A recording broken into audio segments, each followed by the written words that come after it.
Einen gar wunderschönen Montag wünsche ich euch. Ich hoffe, euer Wochenende war gut, ihr seid erholt. Denn wir starten heute in den Wahnsinn. Ich freue mich, ich hab Bock. Ich weiß noch nicht, was mich erwartet. Aber sagt schon mal Enter Madness. Willkommen im Stream, würde ich da sagen. Uiuiui.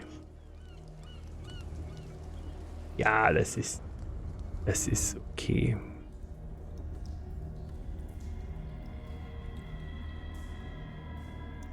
Würde ich behaupten. Es ist auch Englisch. Wir gucken mal kurz. Subtitel lassen wir an, würde ich sagen.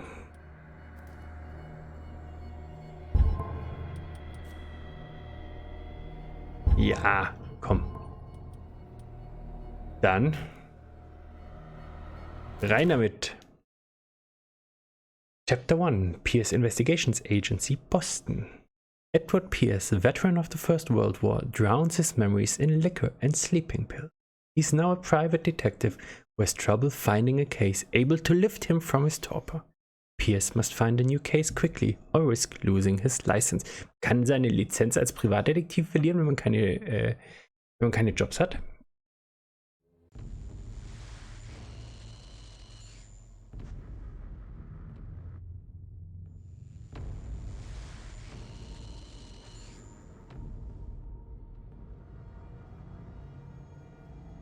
Ach, Lovecraft. Ah, geht gut los, würde ich sagen.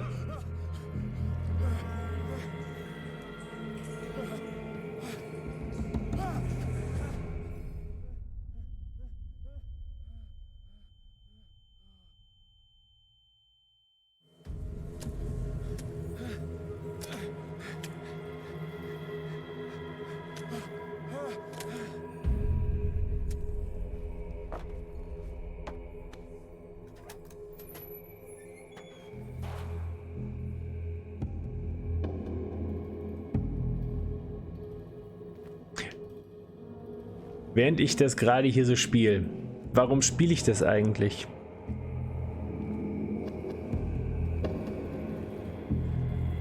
Ich, der gar nicht auf Horror steht.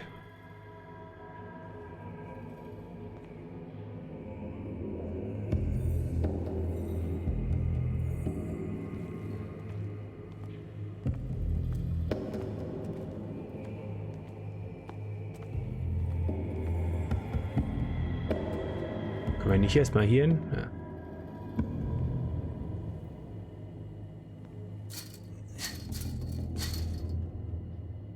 Gut, so geht's schon mal nicht auf.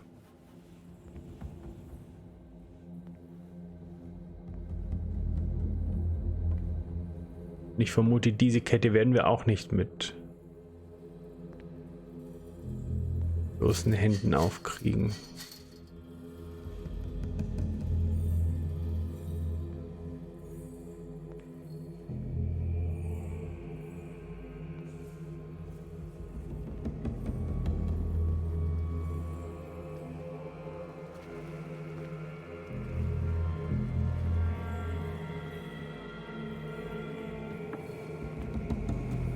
Okay.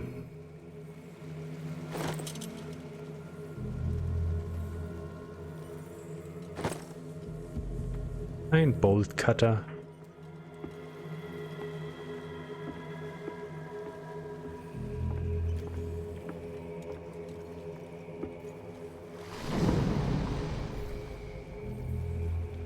What the fuck? Hab jetzt schon keinen Bock mehr. Sag's ganz ehrlich.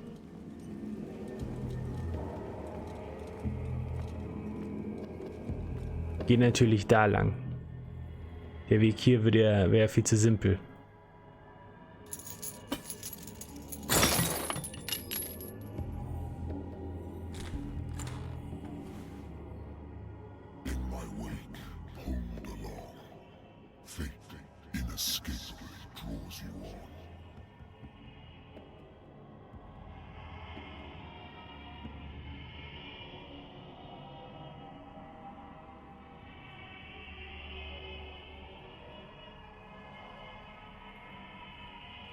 Das wird ein ganz schön langwieriges Spiel. Ich spüre es jetzt schon.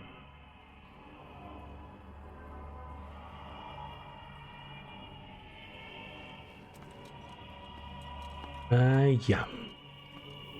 What a putrid offering.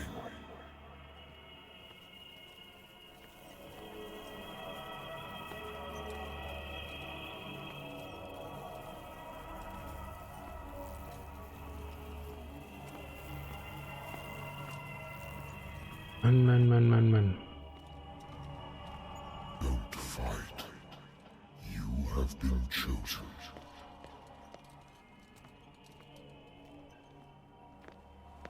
Rennen ist auch nicht wirklich Rennen.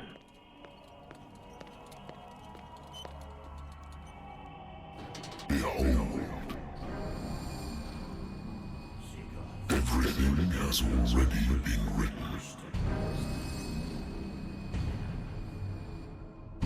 But perhaps you will attempt to change your destiny.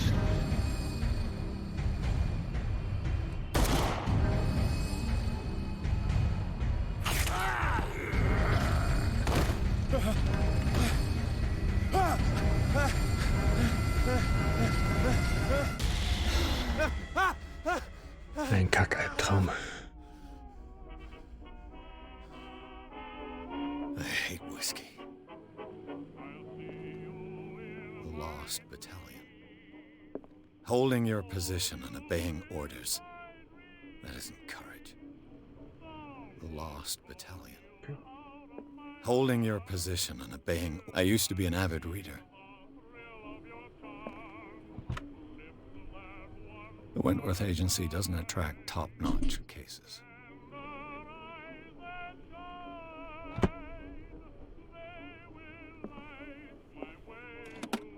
Married woman runs off with her girlfriend. The husband couldn't understand it. Case closed.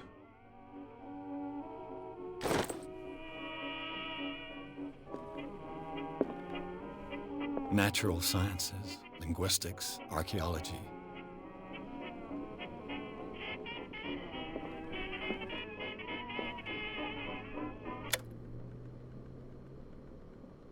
Nicht, dass wir, Been a while since I jotted down something other than my nightmares. The doctor can well repeat to me that I no longer need my remedy to keep my memories at bay. But I know that if I stop, the memories will return. One of these mornings, I probably won't wake up. Despite the treatment, I again hear voices in my dreams. But they are different, unknown. They seem to surface from unfathomable and ancient depths. What nameless creature is calling me? Ja, gute Frage.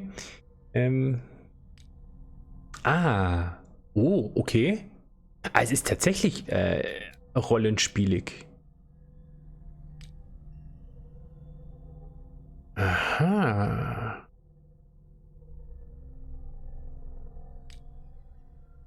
Das finde ich ja gut.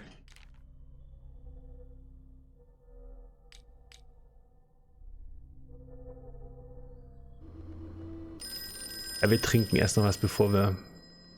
Okay, trinken wir nichts erstmal. Geh erstmal ans Telefon. I'm listening.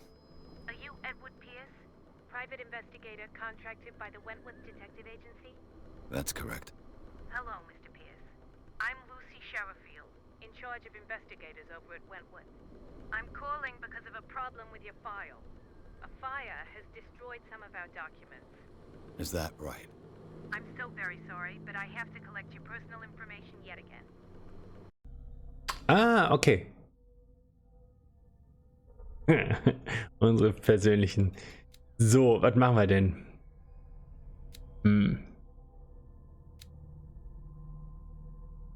Medicine.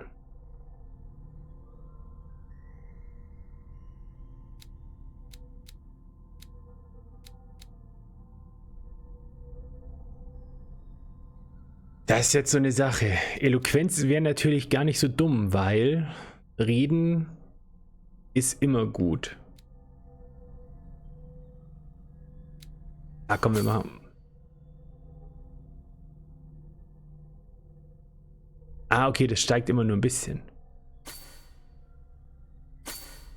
Ah, okay. I get it. I get it. Hier braucht es nur 2, weil wir halt schon ein bisschen weiter sind. Hm.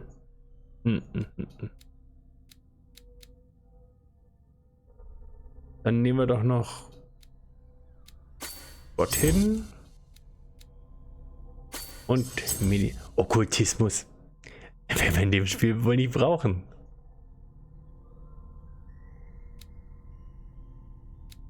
So, Hammer. Also Options ist. Ja. Thank you for this information, Mr. Pierce. Our files will soon be up to date. And on a related matter, may I raise a sensitive question? What's wrong? As you know, we wish to closely monitor the progress of our contractors. And it would seem you've been accepting fewer new cases. Work is scarce. Mr. Pierce, you know as well as I do, there's never been more investigative work than now. But are those cases worth it? They're worth not losing your license. Show yourself worthy of the Wentworth Detective Agency, and we might keep you on the payroll. Mr. Pierce, are you still... I'm coming.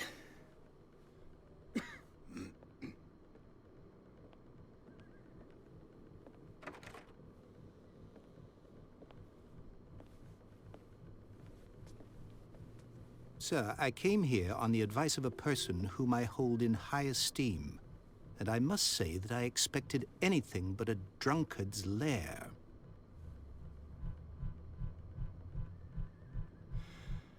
You're free to leave anytime, sir. Do you know to whom you speak? Stephen Webster, industrialist and art collector. All of Boston knows you. Tell me, Mr. Pierce, are you capable of handling a new case, or are you simply a deadbeat inebriate? If you come to me, it means you're desperate. Nobody believes me. They take me for an old fool. Sarah, my little girl. She is dead. Even you must know of her.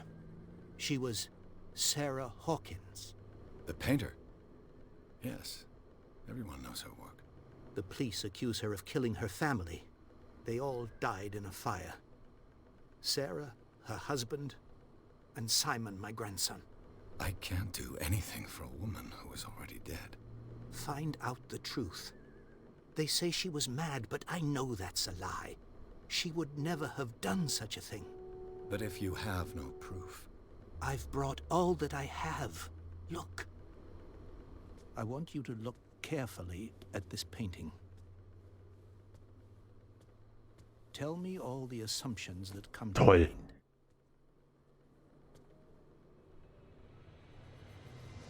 Hätten wir vielleicht doch Okkultismus nehmen sollen. What am I supposed to find?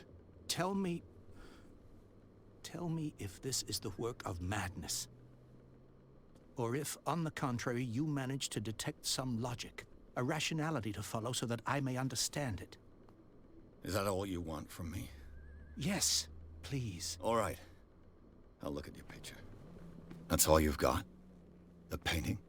I placed a file on your desk. It contains everything I have on the affair. Gut, dass wir vorher nichts getrunken haben, sonst wären wir noch besoffener gewesen. On Darkwater. Some sketches of the Hawkins family. Rather thin. So, shipping labels. Some of it is unreadable, but I can make out part of the address warehouse 36 Darkwater. The police report, it says that the fire started in the dining room and claimed the whole family. Police decide on a domestic accident, but they nevertheless insist on Sarah Hawkins' mental frailty. Why? A press cutting, an article written about the marriage of Sarah and Charles Hawkins, a businessman from the island of Darkwater. They live a recluse life there with their only son Simon. Okay. Ja, dann schauen wir uns das Bild mal an. Denn nicht wie Dark Souls, dass es uns reinzieht. What's this symbol on the man's chest? It's as if Sarah Hawkins breathed a message into it. So, Mr. Pierce, what do you make of these elements?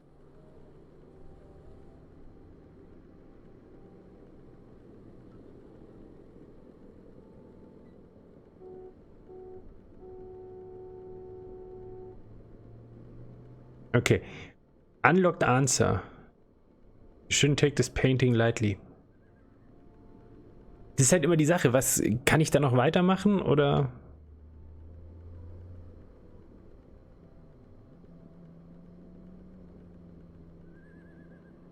The meaning could be exactly as it appears. I think your daughter is sending you a message. That's what I believe, too. It was 3 months ago that I received the call from the police telling me of my daughter's death. And yet a short while after, this painting was delivered to my home. The painting is linked to this case, can't you see? You must find the meaning behind all this. Okay. You must tell me if what the police suggest about the mental state of your daughter is true. No. Sarah had visions. Everyone knew that. She never would have hurt a fly. She only thought she saw things. Saw things? What do you mean by that?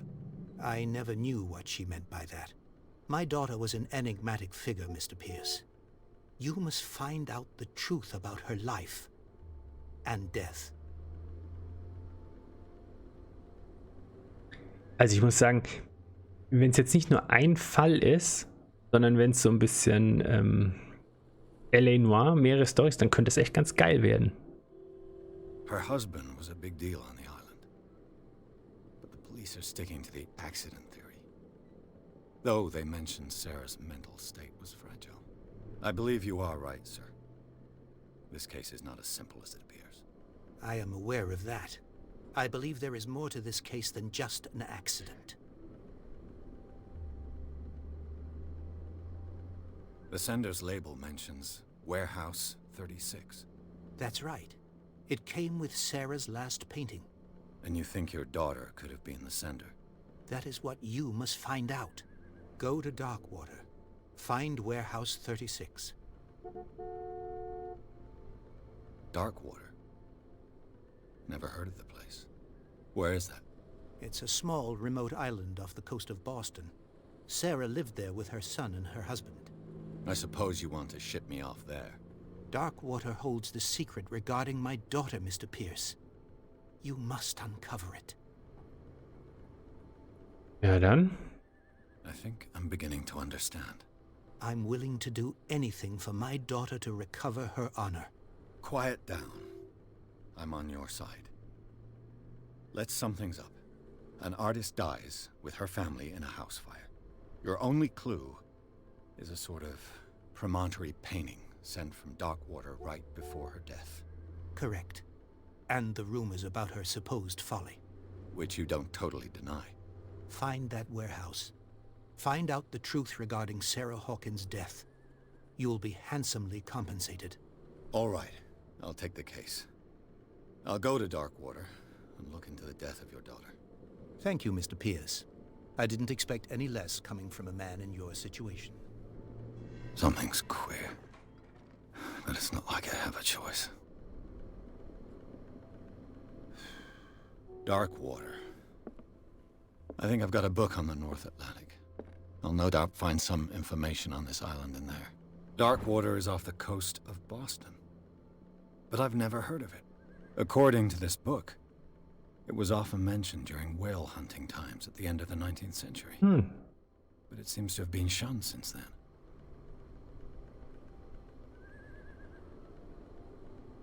Okay. All I have to do is go to the port. I just hope that I can find a boat able to take me to Darkwater. A good old story of blackmail in a speakeasy. Ah. The owner who hired me didn't like the way I closed this case. But when you're already outside the law, there's not a lot one can do against a private detective who's got proof against you. Was haben wir hier noch? Natural Ah, okay, das hatten wir schon. linguistics, archaeology. Vorher zumachen. Der war... Hä? Das war vorher noch nicht da, oder? Den's work aimed at interns and young practitioners. The first volume lists all illness known in the civilized world. Details the symptoms and suitable treatment. Ist das jetzt erst aufgetaucht, nachdem wir Medizin noch weiter belegt haben? Ah, okay. Und dann Nee, das war vorher noch I nicht. wonder why I still take these things. Gute Schlafmittel. Schlaftabletten heißen die. Trinken tun wir nix. Wir versuchen ja nüchtern zu werden. Okay. Dann würde ich sagen, auf nach Darkwater.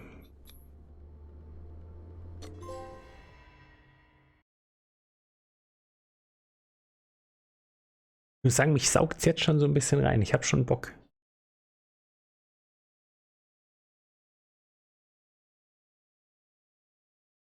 Schauen wir mal, was uns in Warehouse 36 erwartet.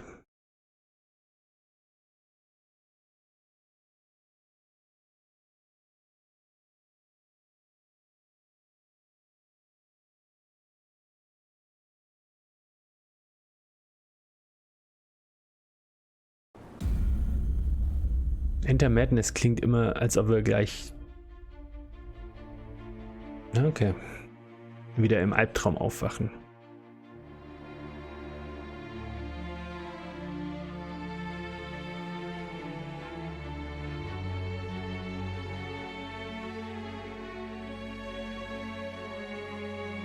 Ah, jetzt starten wir erst.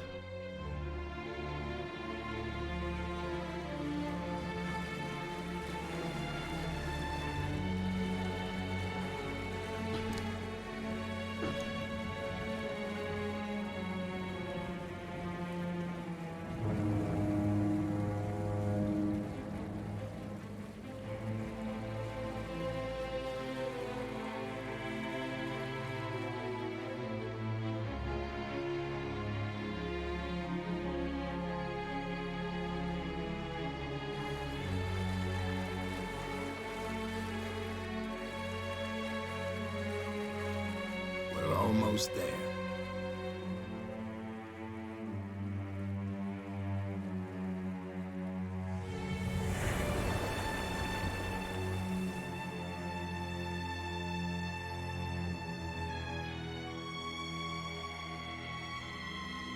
Eine wunderschöne Insel. Falls jemand übrigens sagt, er hätte es lieber auf Deutsch, können wir uns vielleicht drüber unterhalten. Nach Dishonored würde ich sagen, brauche ich erstmal keine deutsche Synchro mehr, aber ich bin ja nicht unflexibel.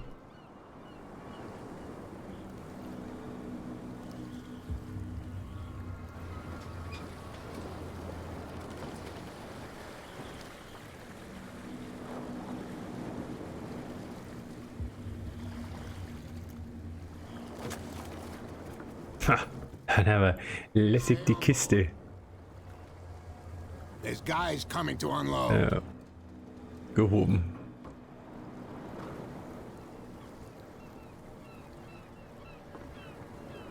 Welcome to Darkwater Island, Mr. Pierce.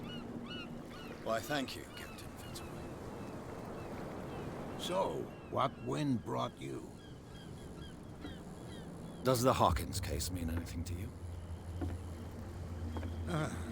A sad story that we would all prefer to forget. Charles Hawkins may have been a landlubber, but he was a good man. And his wife, Sarah Hawkins. A nice young woman, and a great painter. What a tragedy. You know what? Go have a drink at the Stranded Whale. What you need is a good pick-me-up. Mitchell may not be very welcoming, but his bar holds a surprise for you. As for me, you'll find me at the Harbor Master's office. If it's the Hawkins family that brings you here, I have a pile of documents that should interest you. Understood. I'm going for a look around the docks. Okay. Wir gucken erstmal, was die Leute sagen, die hier fischen zum Beispiel.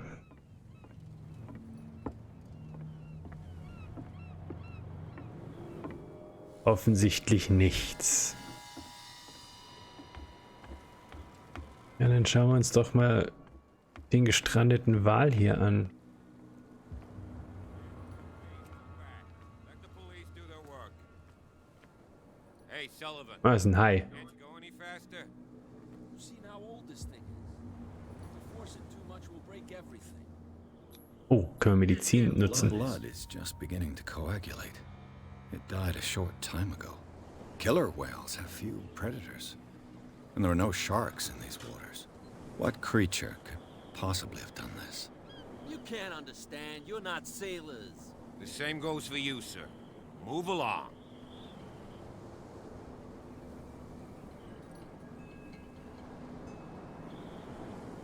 I'm looking for this address. Warehouse 36, Darkwater Harbor.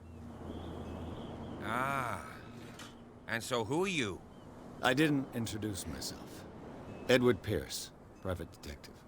In any case, it's not very important. I can't answer that. You can't? Or you don't want to? Oh, no. I'm not getting into those games, me. Now, please, allow me to do my job. You can't understand. You're not sailors. Where you See going? that I'm busy, can't you? You can't understand. Don't put that beast back in the water, you shysters. You're crazy.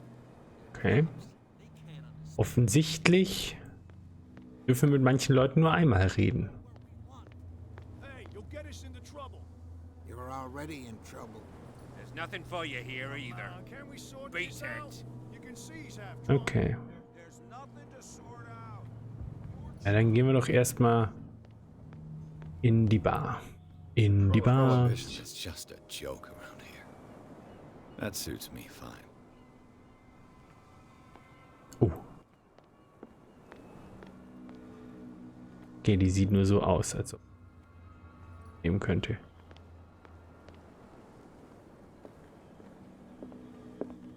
Okay, bei euch geht auch nichts. Mal gucken, ob wir es schaffen, einfach nichts zu trinken.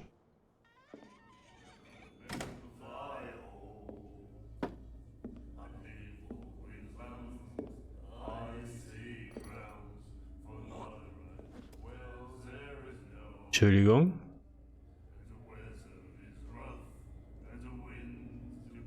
Wo denn?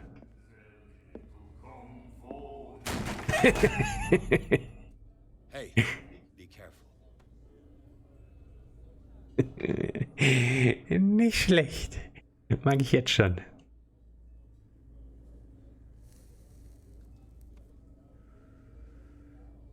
Let's get him another drink. He's dry. In my bar, we don't serve troublemakers.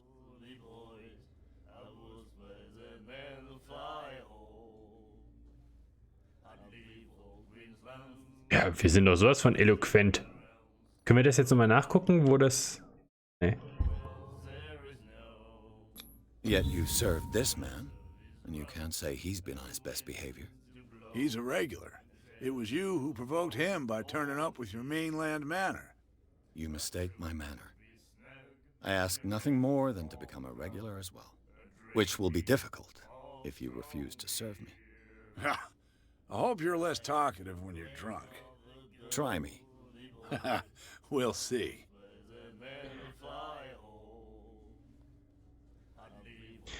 Wir müssen wahrscheinlich... The stranded whale. I guess this bar has been here a long time. What can I tell you? I'm a nostalgic sort of guy. The name, it reminds us of the golden age of Darkwater, when our whalers left for long months and came back sweating and stinking of the oil and flesh of the whales they'd been hunting. It was a tough time, all the same. Ah, but steeped in glory. We've never known such wealth since then. What can you tell me about her?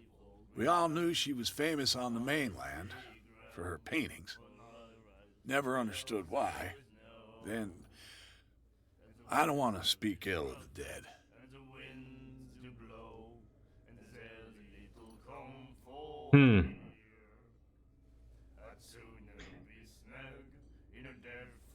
Her vision.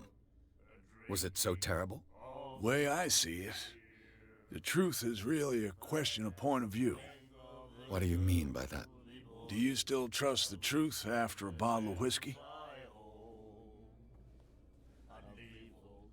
Her style made her famous. How would you describe it? Tortured? Yeah, well, it wasn't normal. I mean, for a young woman with a child and all that. We saw them in the papers and we said to ourselves, who can paint such things? Is that how she sees the world? So they made you feel uncomfortable. You need to see them for yourself. Make up your own mind. I've got what I need. Anything else? Klar, wir haben noch einiges.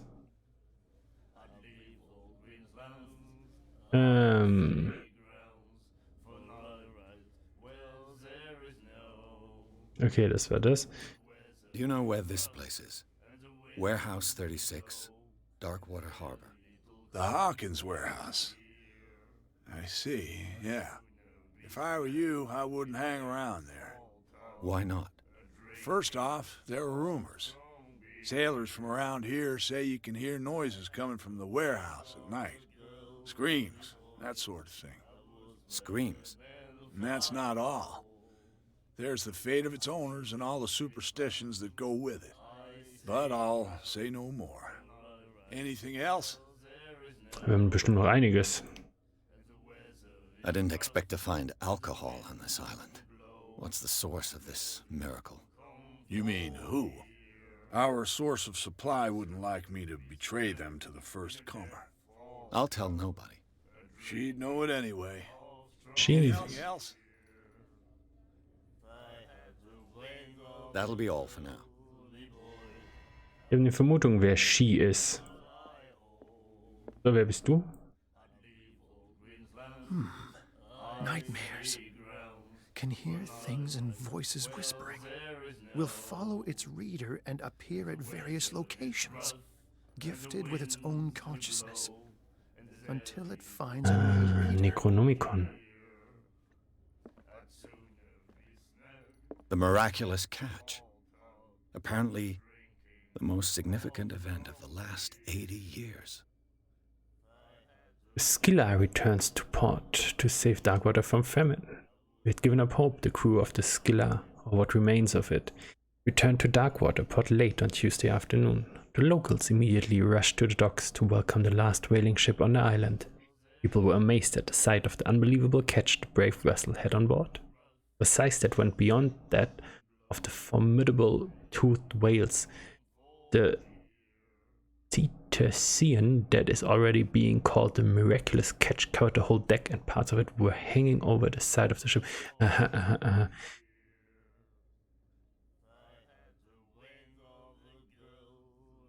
Das ist schon nicht gut. Ihr habt was aus dem Meer gezogen. We're true sirens.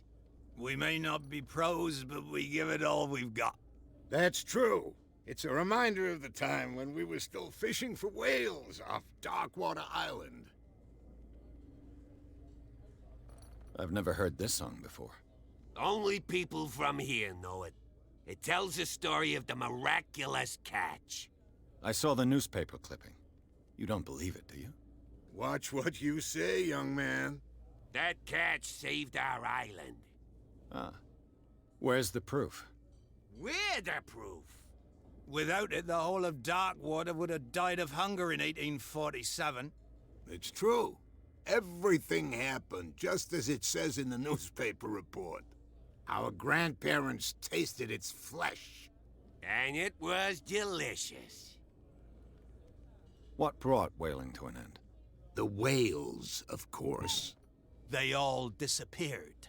You exhausted the stocks. You could say that, yes. There were fewer and fewer of them. Until the last, the biggest. The one of the miraculous catch. Exactly. I bid you farewell, gentlemen. Good night, stranger. So long. Wenn es jetzt halt nicht als Call of Cthulhu angepriesen wäre, dann wäre das schon ganz geil. Dann könnte man jetzt so ein bisschen... What you looking at, stranger?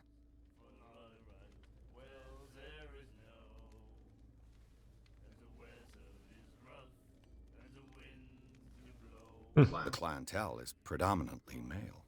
Tell me something I don't know. I meant nothing by it. I'm just wondering what a woman like you is doing in this flea trap.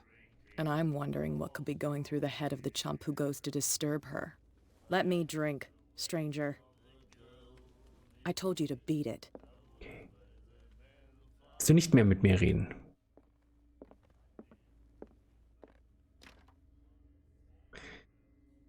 Das ist ja gar nicht der Ausgang hier. Hups.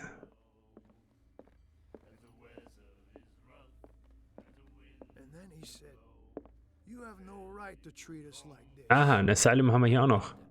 What did he say? He laughed. My God. Who said it?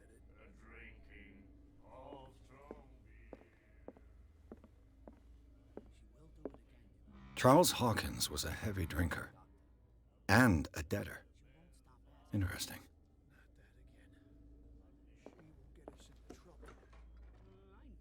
Ich würde sagen, hier haben wir alles. Dann schauen wir doch mal hier hoch.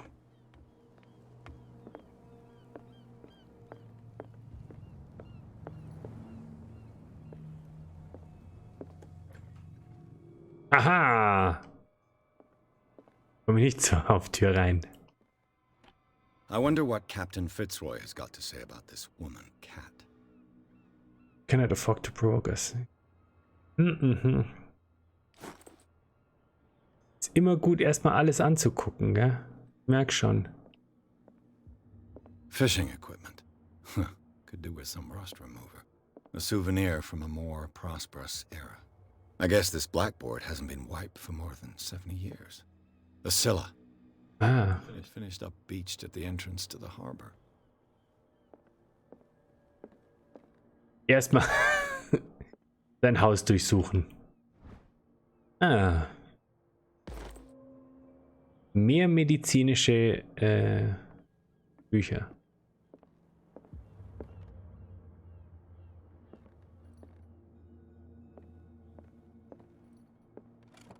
This man and Fitzroy could be twins.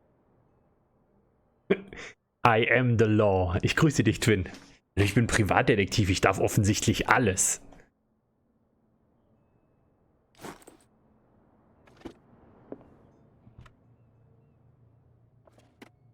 What a macabre souvenir.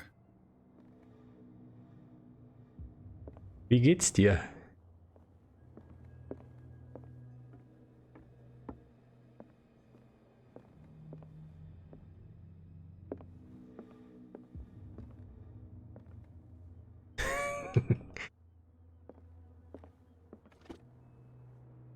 Broken. Ja. This place Ich dachte schon, ich kann jetzt hier lustig an der Tür auch. Ich muss sagen, ich habe mich ja nicht mit Call of Cthulhu beschäftigt, was denn ist, aber im Moment macht schon sehr viel Spaß. Soll ich dich mal kurz auf den aktuellen Stand bringen? Wir wurden beauftragt, wir sind ein schwerer Trinker und sind beauftragt worden vom Vater einer Frau, die, man sagt, wahnsinnig war und das Haus mit der Familie angezündet hat, die hier gelebt hat. Und weiter sind wir noch nicht. I've brought out the Charles Hawkins cargo manifests. They're on the table next to you. But in truth, you're likely to be disappointed. When you're done, come join me on the deck.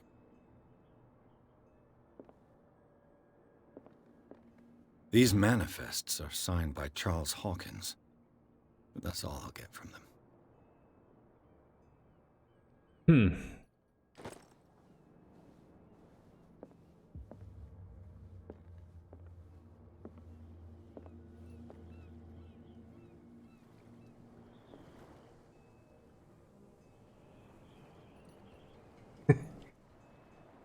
Ja, also, sie geben natürlich durch den Titel des Spiels schon ein bisschen was raus an Info, aber an sich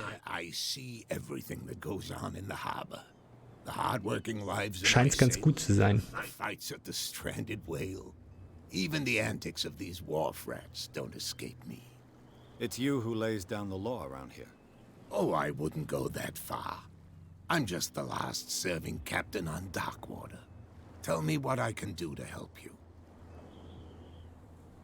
So, hier. Man kann ja deine Dokumente gar nicht lesen. The manifests have been blacked out. They're totally unreadable. Yeah, I saw that. I've got no idea who did it or why. I don't remember having countersigned anything special enough for someone to hide it. And why obliterate the dates, as well as the goods stored in the warehouse? You mean that the dates have some meaning? I'm surprised Charles Hawkins had goods to store, knowing that whaling stopped in 1847. I see that you're interested in the history of our Kenn mich island. aus. Indeed, maritime activities ceased altogether at the end of the last century. I imagine that the Hawkins family had other types of contracts. But you don't know with whom?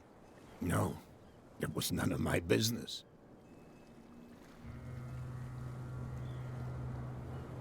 Ah, okay. I'm looking for Warehouse 36. Do you know where it is? Look, it's right there. The warehouse is opposite the jetty. You can't miss it. Understood. You know who the building belongs to, don't you?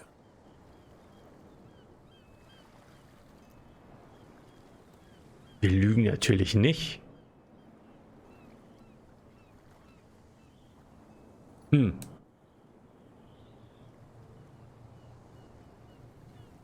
It belonged to the Hawkins family. Precisely. Ship owners from father to son. I think that somebody here wanted me to search this warehouse. So. Oh, da haben wir einiges. I was looking at your photograph. The one of the man in front of the boat. Ah, yes, I can see the one you're talking about. Interesting resemblance. I thought it was you, but with a wooden leg. And for good reason. That's my father in the photograph. Your father? John Fitzroy, captain of the Scylla. His wooden leg is here. You can go and see it if you're interested. I'm just back from the wharves. The dead killer whale is unsettling the sailors. Ah, yes. Us men of the sea are superstitious folk.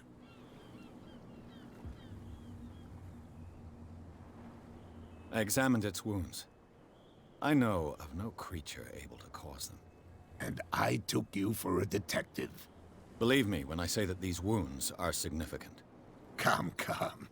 You've only just arrived on Darkwater, and already you think like a sailor.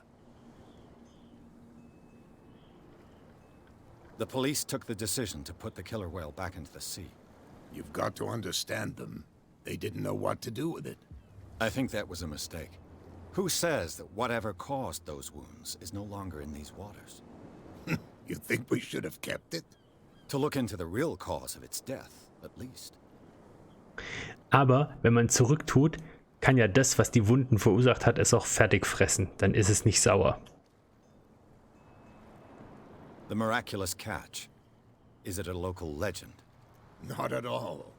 It's an episode from our glorious past. Go read the story of the sailor's return to Darkwater Harbor. It's displayed on a wall of the stranded whale. So. I found a threatening letter signed by a certain cat. What? I don't mind you visiting my harbor master's office, but I'd prefer if you didn't go through my affairs. Are you being blackmailed? Not exactly, no. That shyster wants to make us pay protection money. With any success?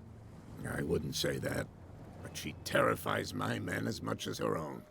Can you not do anything to stop her? Don't you worry about that. Ich sehe schon, dass wir die ganze Zeit alle Antworten oder alle Fragen stellen, wird uns noch zum Verhängnis. I shall be on my way. So come back and see me when you've got something new.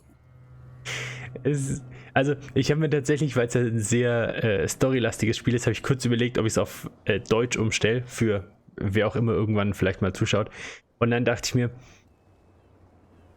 Synchronsprecher technisch von Dishonored bin ich jetzt abgeschränkt. Ich glaube, wir bleiben einfach beim Englischen. Außerdem findet man so schöne Sachen wie Scheißer.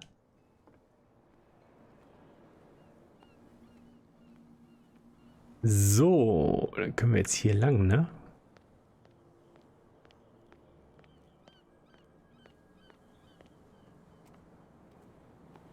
Ja, das geht halt leider nicht. Es ist ja leider an der Konsole ist es immer ein bisschen schwierig, weil du kannst nur Untertitel an- oder ausmachen. Ich müsste dann quasi alles auf Deutsch umstellen. Haben leider nicht alle Spiele.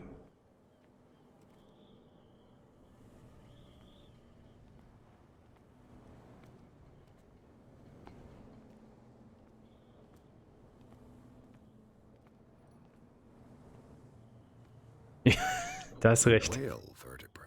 If the newspaper clipping in the bar is true, this bone is a real fossil.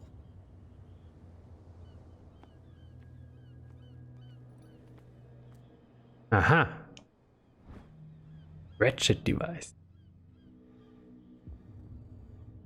This ratchet device seems to be usable. Also, okay, hier unten ist auch noch was.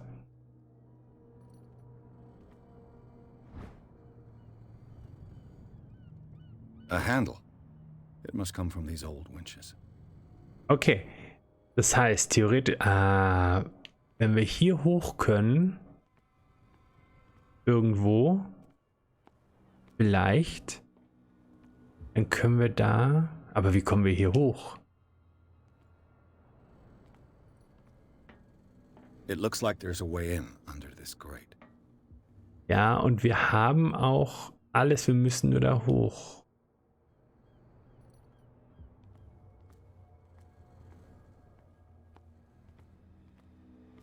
Ah, das hier sieht aus wie eine Leiter. Ist hier aber sehr schön getarnt an der Wand. I could use this old winch to lift the grating. Ja. Mount the ratchet device. Mount the handle. Okay, irgendwas fehlt uns noch.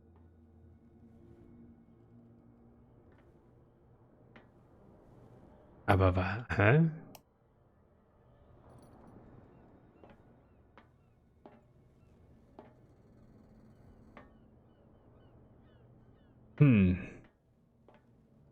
Vielleicht hier auf der anderen Seite noch. Kommen wir hier rüber? Nee. Schade. Jetzt haben wir natürlich... vielleicht haben wir Punkte. Für Spot Hidden.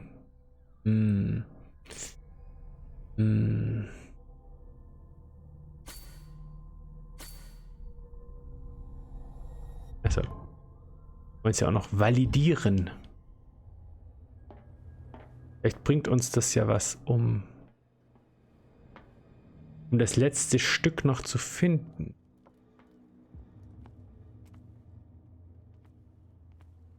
Zum Beispiel das hier wäre doch ganz sinnvoll gewesen.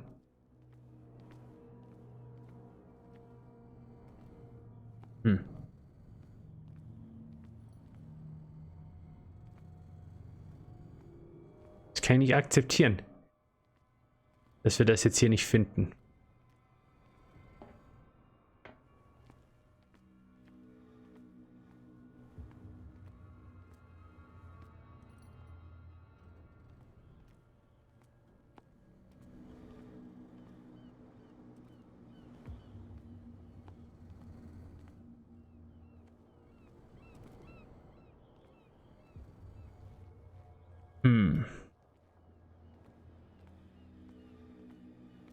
Sehe schon. Dürfen wohl doch nicht. Hier draußen noch.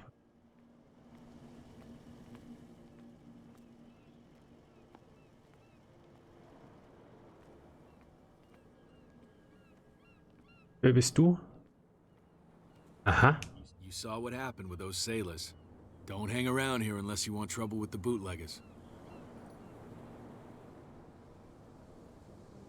I've seen the kind of messages their boss sends. You're not scared of her. Of course I am. Everyone's scared of that woman.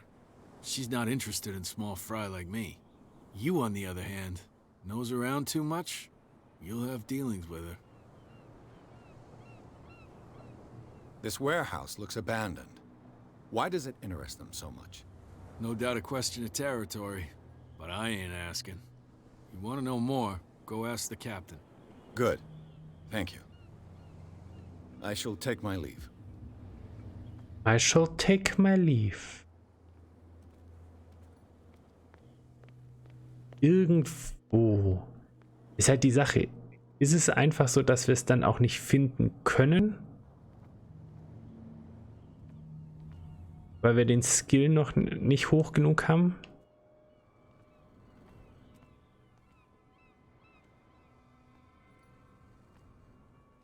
Oder ist es einfach Dummheit?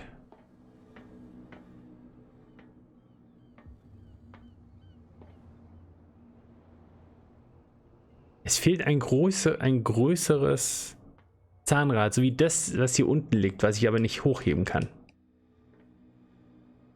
Aus welchen Gründen auch immer.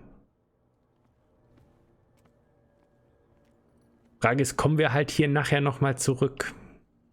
Oder presst uns das Spiel dann... Aha! Aha! It should be possible to mount this cogwheel on the winch. So, Freunde. Wer lange sucht, wieso haben wir jetzt, wie machen wir jetzt eigentlich das wieder weg? Feuerzeug? Looks like everything is in its place. All that's left is to try to turn this handle.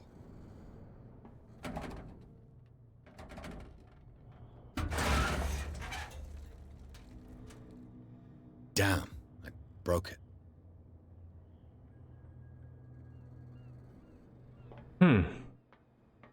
Okay.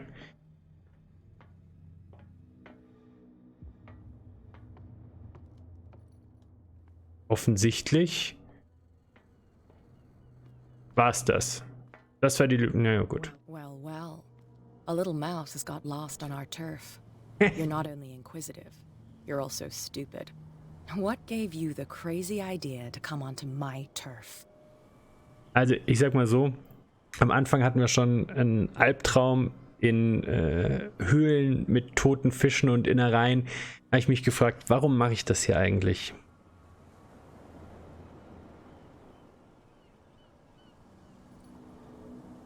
Don't say anything.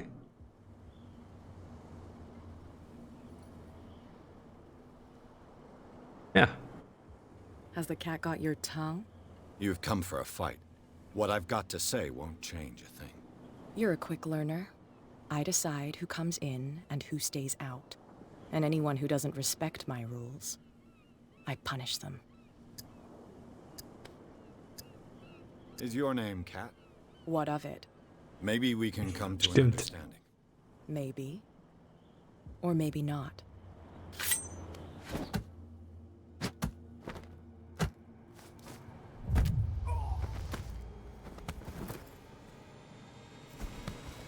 Get this joker out of here. He might have a little trouble walking on his own.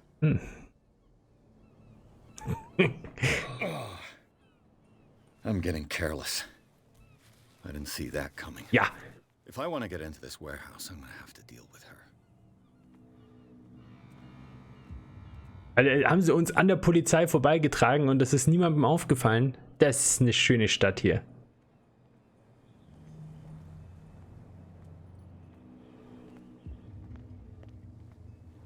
Ja, sie hat aber, glaube ich, unfaire Mittel benutzt. Behaupte ich jetzt mal so. Okay, gehen wir nicht hoch.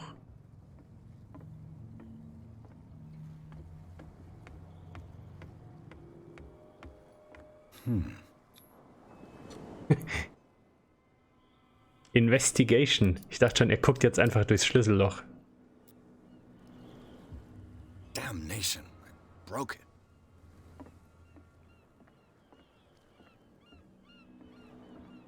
Ich finde es gut, dass es immer gleich speichert. Da mache ich wenigstens gleich alles kaputt.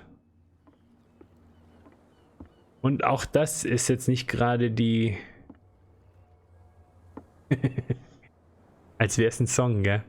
Oh, Okkultismus. Saint Brendan, patron saint of sailors and travelers. Desecrated. I can't even say which language it's written in. Mhm. Was wir heute schon alles hier kaputt machen.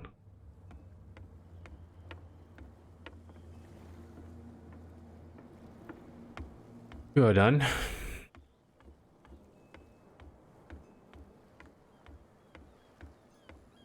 Wir sind immer noch nicht ins Wasser gezogen. So, was habt ihr hier noch zu sagen? Wie kann ich es mir mit euch noch verscherzen? You live here? Why did you do that, huh? We saw what you did to St. Brendan. Yeah, we'll teach you to come onto our island and ridicule our protectors.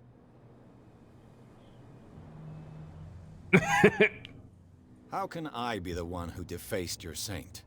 I've just come ashore, you idiots. That's true. We're as drunk as lords. You bet. You could have gone by without us seeing you. Do not rile me. You can hardly stand up. He's right. We're no match. For the moment. We're annoyed. It's understandable. There's you, our beloved statue, and then those two bozos behind us. Wait, now that I think about it, it's got to be them. There's one of them who's always going back and forth to the statue. Quieter. That's all we need for them to hear us. What brings you to Darkwater? The two guys behind you. What are they guarding? The bootleggers. Scum. They're protecting their territory. From whom, I wonder? They really don't have a choice anyway. They're more scared of Cat than an attack by drunken sailors. If only they would kill each other. Who is Cat? Is it Cat who's shaking down Captain Fitzroy? Hold on just a minute. We didn't tell you a thing. Oh doch.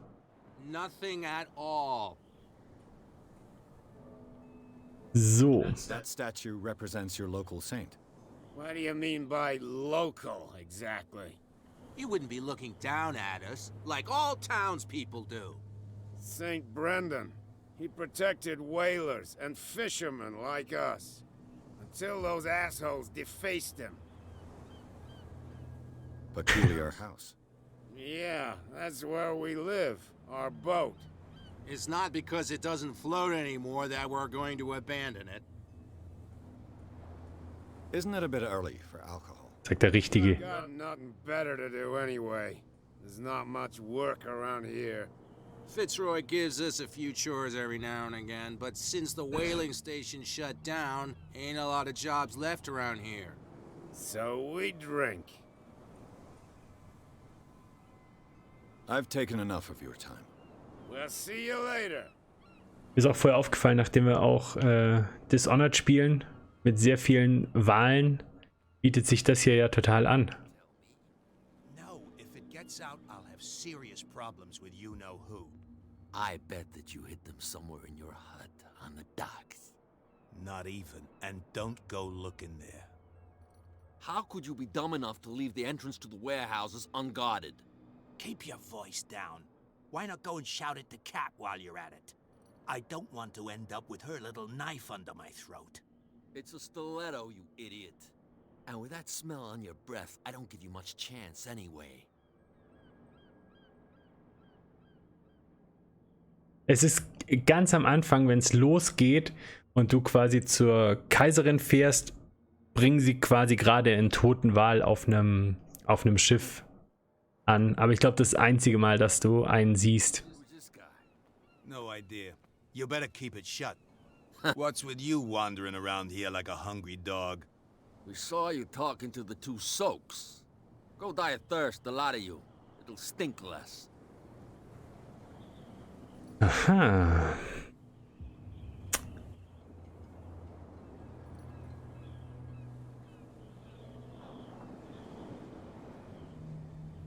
Cat. She's your boss. What? You listen through keyholes. She's the boss, yeah. She says who goes in or not. Shut up, you dummy. You wanted to know that you also talk too much. She must be quite intimidating if she can make two men like you tremble. She redid the smile at the last one who wanted to get in. I hope he had a good dentist.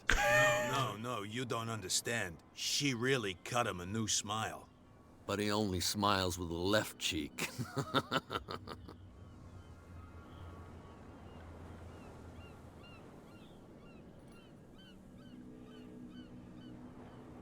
She sounds frightening, your boss.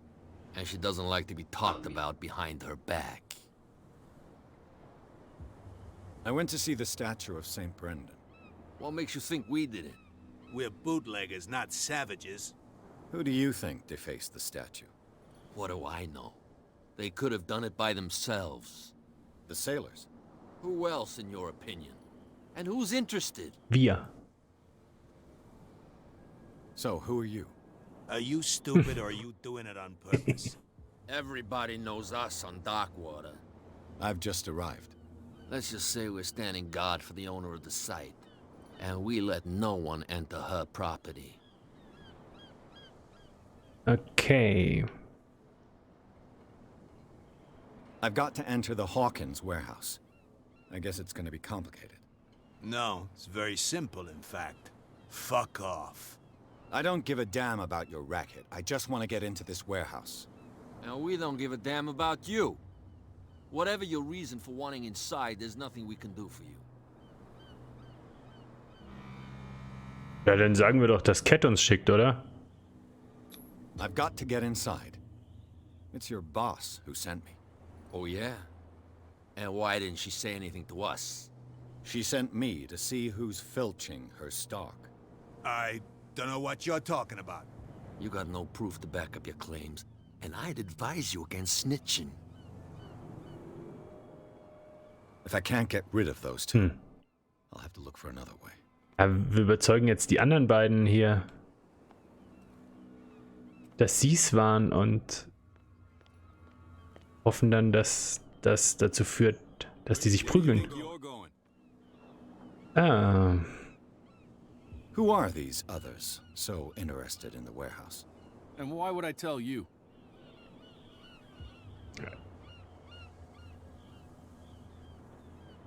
You and I are on the same side of the law. Oh, yeah? You don't want to know the truth behind this case. Are you saying our work was not up to snuff? Forget it. I'm not here to hinder your work, officer. Edward Pierce, private detective. Sorry, we're all a little on edge today. What are you doing here? I'm investigating the death of the Hawkins family. Darn it. Why do you want to drag up all that stuff again? My investigation has led me to this warehouse. That case was closed months ago. What more can you say about the death of the Hawkins family? Not much more than what everyone knows. I wasn't on the case. They were all burnt to death, right? Up at their place. The whole mansion went up in flames. Don't get it into your head to go wandering around up there. It's dangerous. What do you mean by that? The only one left there is old Silas, and the accident has affected him badly. He can be unpredictable, especially if a stranger starts poking around the property. Is he a danger to the public? No, he's in his own home. Do yourself a favor. Leave him well alone. Wenn wir ihn aber nicht... Es ist ja nicht die Lösung. Die Lösung ist ja nicht, ihn in Ruhe lassen. Sonst würde das Spiel ja gar keinen Sinn machen. So, Freunde. Well, well, look who's back. Did you miss us? Nein.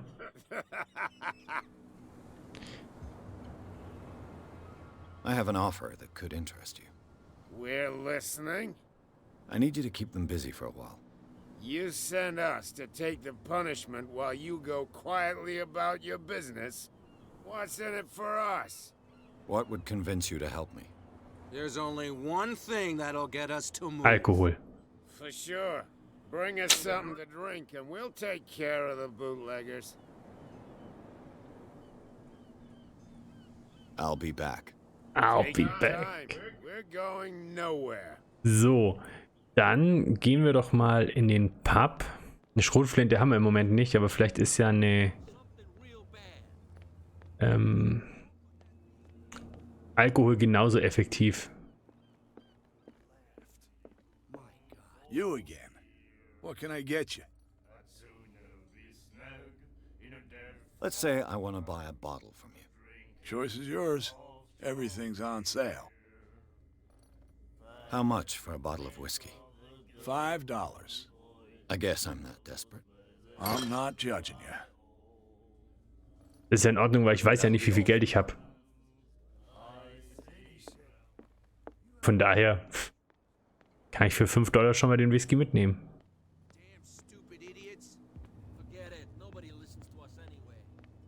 Übrigens Rennen, was wir gerade machen. So, Freunde. Have you got what we asked you for? Look what I've got.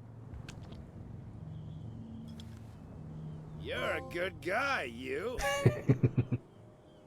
Follow me. Cheers, you jackass. I don't feel well. Hey, where are you going? Say that again. Lässt er seinen Kumpel einfach mal im Stich.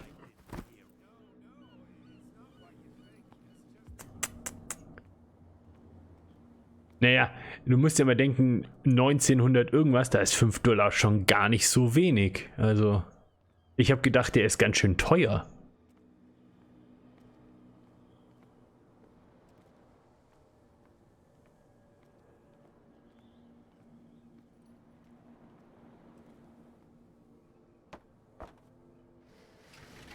Aha, schon mal gut, aber gucken erstmal, ob nicht noch was anderes hier ist. Okay, hier können wir nicht hoch, offensichtlich.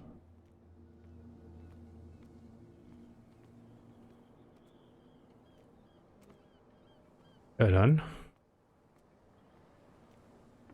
Let's see. Investigation Damnation, sage ich da, wenn es jetzt wieder kaputt geht. $5 für nichts bezahlt. Shoot. I'll have to find another way to get in. Toll.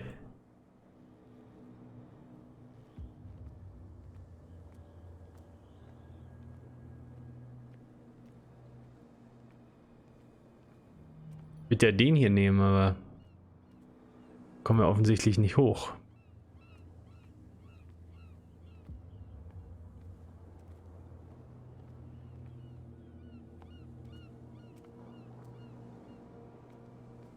Gut, die stehen da jetzt alle da drüben und sind gute Freunde, das ist auch in Ordnung.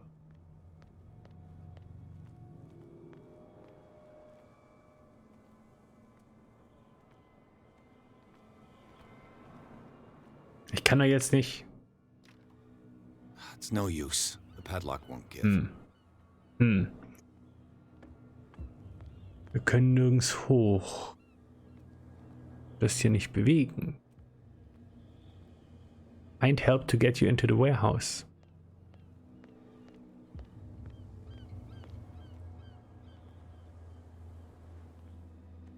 Können ja die beiden fragen.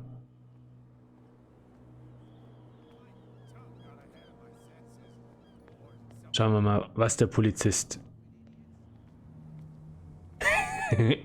So, siehst du? You again. I told you to beat it. No need to get worked up. Okay, der hilft uns wohl nicht.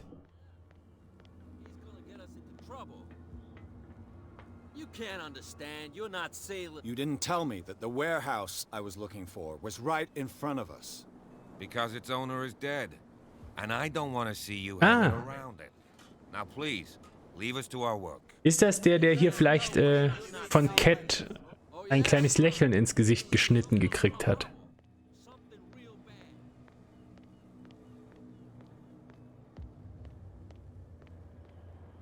We're no longer at home on our own island. Calm down. It's not worth the effort. I told him, that flunky, that he'll see what a real sailor has in his belly. If you continue like that, everyone will see what you've got in your belly. Well, I hope so. I hope they don't forget the lesson. You're back again. Ja. What can I do for you? Apparently the bootleggers don't want anyone hanging around the warehouses. They're part of the private property I mentioned earlier. And yet the place looks abandoned. Why guard the entrance? As a precaution, I suppose. All the warehouses are more or less interconnected by old sewers. You mean that there's a way to go from one to the other by tunnel? I couldn't tell you if it's still the case today for all the warehouses on the island, but I think I can imagine what you've got in mind. You can always visit them if you're not the claustrophobic type. Okay. Das war auch meine Vermutung. dass wir da, wo wir vorher waren, leicht rein können. Die Frage ist nur, wie? Probieren wir nochmal. Nee. Okay, da kommen wir also nicht lang.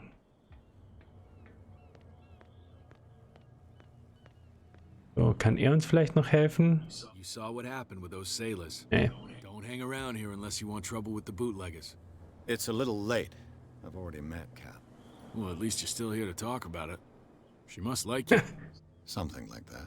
With that, please do excuse me, because I'd prefer not to be seen talking with you for too long. Auch übrigens ein schöner Satz, wenn man mal mit jemandem redet und keinen Bock auf ihn hat. Entschuldige mich, ich habe keine Lust, zu lange mit dir zu reden. Oder ich möchte nicht gesehen werden, wie du mit mir redest. So, No, please. My tongue got ahead of my senses, or something like that.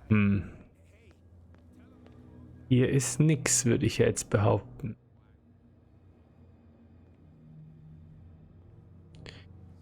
Es muss irgendwo eine Möglichkeit geben.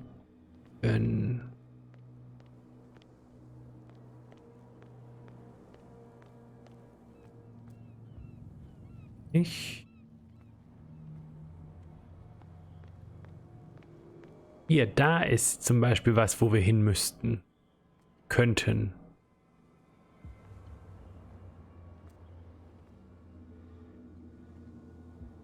Aber wie?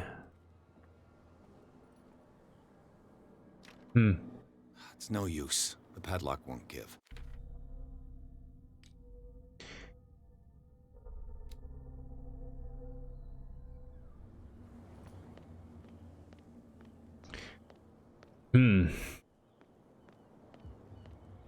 Wie kommen wir in die Kanalisation?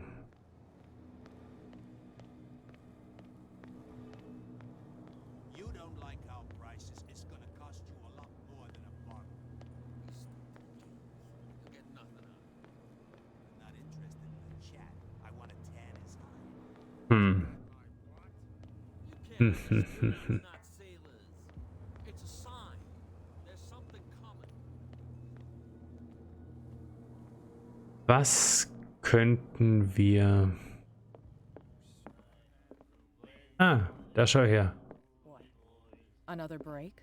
Hey, Mitchell. A drink for our new friend. I owe you. You don't know how to fight, but at least you've got guts. Yeah. Aching guts. Huh. I've got them too.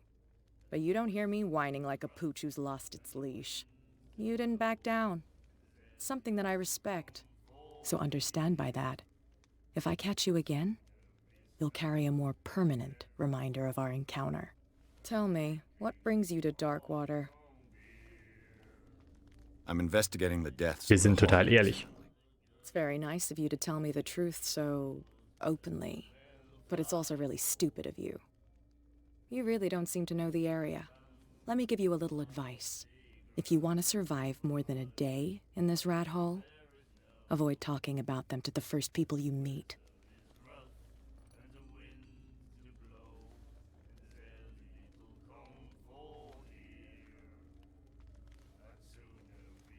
Is that more dangerous than having a drink with you?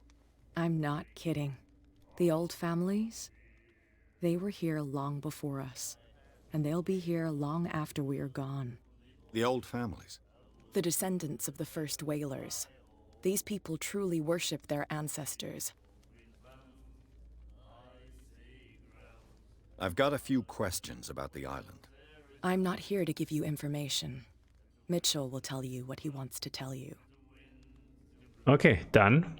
I need to get into the Hawkins warehouse. You're out of luck. It's on my turf. Don't care. It's precisely for that reason that I've come to see you. Are you pulling my leg?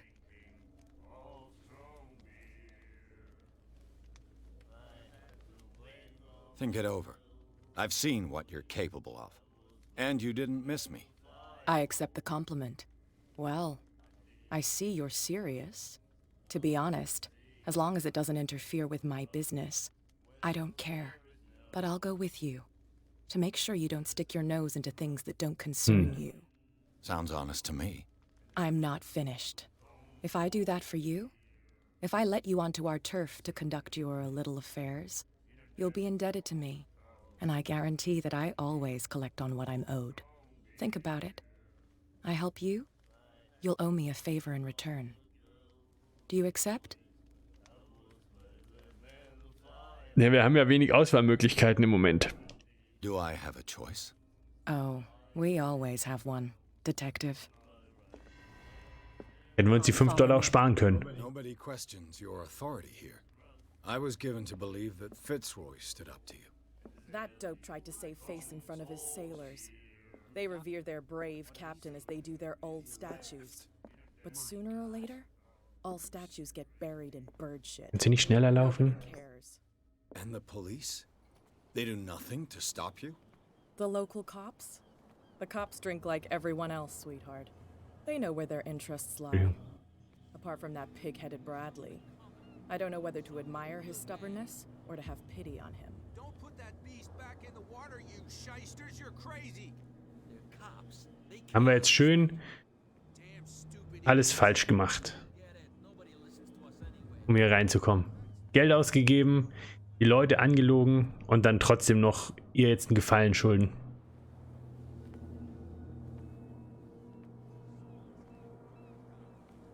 It's fine. He's with me. Oh, okay. Told you so, told you so, told you, told you, told you so.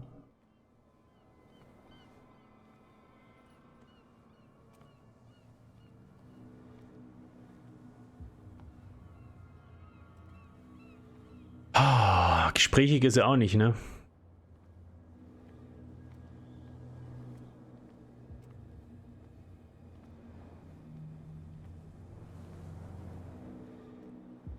Findet sie raus, dass da schon jemand versucht hat einzubrechen. Das wäre lustig. Also, sie hat den gleichen Schlüssel wie wir. Das ist ja praktisch.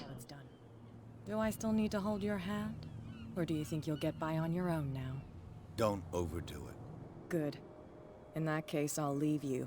I've done enough mothering for now. Das kann natürlich auch sein. Aber es gibt bestimmt auch eine andere Option. Stinks. What is the connection between this place and the Sarah Hawkins case? Wir machen Reconstruction Mode. So, was haben wir hier? Can't sleep. I know how that feels. Schlaftabletten. Ah, Psychology. What happened here? Jemand hat den Spiegel eingeschlagen.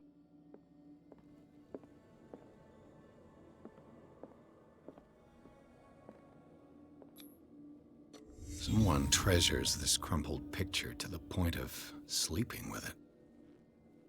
Ah, das wird wahrscheinlich Sarah... Aha. Is this one of Sarah Hawkins' paintings? Ja, wir sind doch noch gar nicht fertig. Was haben wir denn hier noch? It smells as bad as it looks. Who has enough money to buy painkillers, but stays in a place like this? Aha, hier kniet auch jemand davor. Ich würde sagen, irgendjemand war hier eingesperrt. Jetzt meine Vermutung.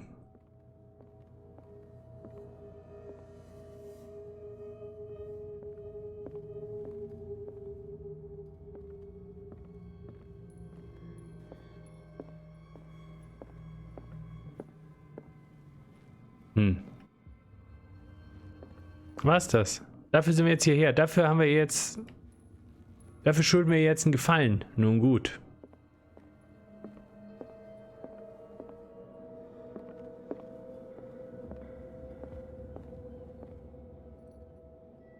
Someone has settled in here. And whoever it is has something to tell me about the Hawkins case. Is there anyone in there? You! Don't move! Detective Pierce. Ah, ist nicht gut. I told you to stay away from this warehouse.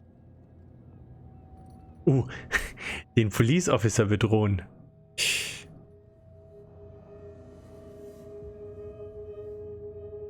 Ah, hier. Wound up? You mean messed up? Dog. We don't take no lessons from the likes of you. We do our job carefully and fairly. No stone was left unturned. Really? Can you explain what this painting is doing here? This strange portrait. Wait, I know it. It was in the Hawkins mansion when we came to investigate the fire. So you confirm that it was removed from the crime scene? Interesting. I'd like to go and see the mansion now. Of course. You want to go back along his trail? I'd like to understand how this painting made it to here. Come on. My car is parked down the way. Er hat sich aber schnell überreden lassen. Would you please shut the door? And open your eyes. Etwas zu schnell. God damn it. Her again. Oh Gott. Jetzt ist es schon soweit. This case has nothing to do with you, Baker. Clear the passage or I'll shut you up for obstruction. Officer Bradley, you've finally grown a pair. Too bad you're too fat to see them down there. Why you? Come on, keep the smile. You don't want to force me to widen it. Okay, I get it. Can we go to the mansion now? I thought I'd straightened you out, mister. I am disappointed, but we'll meet again. Is it far, this mansion?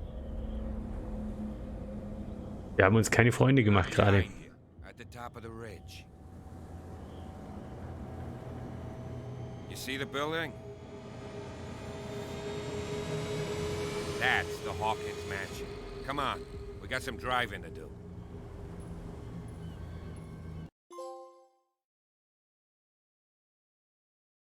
So.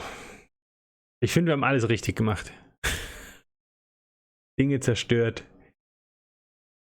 Beziehungen kaputt gemacht.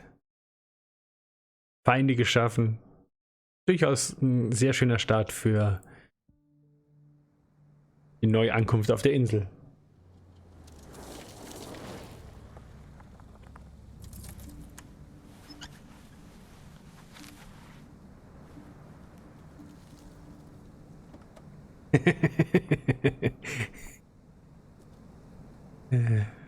Ja.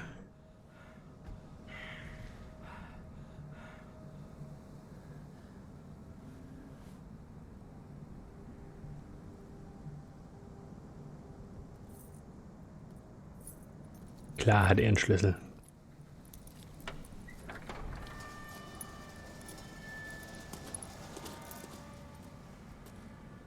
Well, here we are, Hawkins Mansion.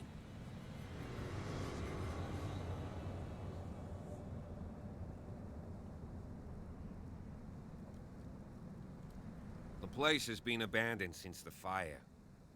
There's only old Winchester in his hut. So. I see no scorched trees or fire damage on the building. You're pretty damn observant, ain't Ich bin ein you? Privatdetektiv. Fire was quickly contained. Old Silas acted as soon as he could. Not soon enough to save the Hawkins. They were trapped in the drawing room. And don't go troubling Silas anymore. His guilt torments him enough as it is. Are we gonna take a closer look at this mansion, or do you have other questions? Ich habe noch andere Fragen.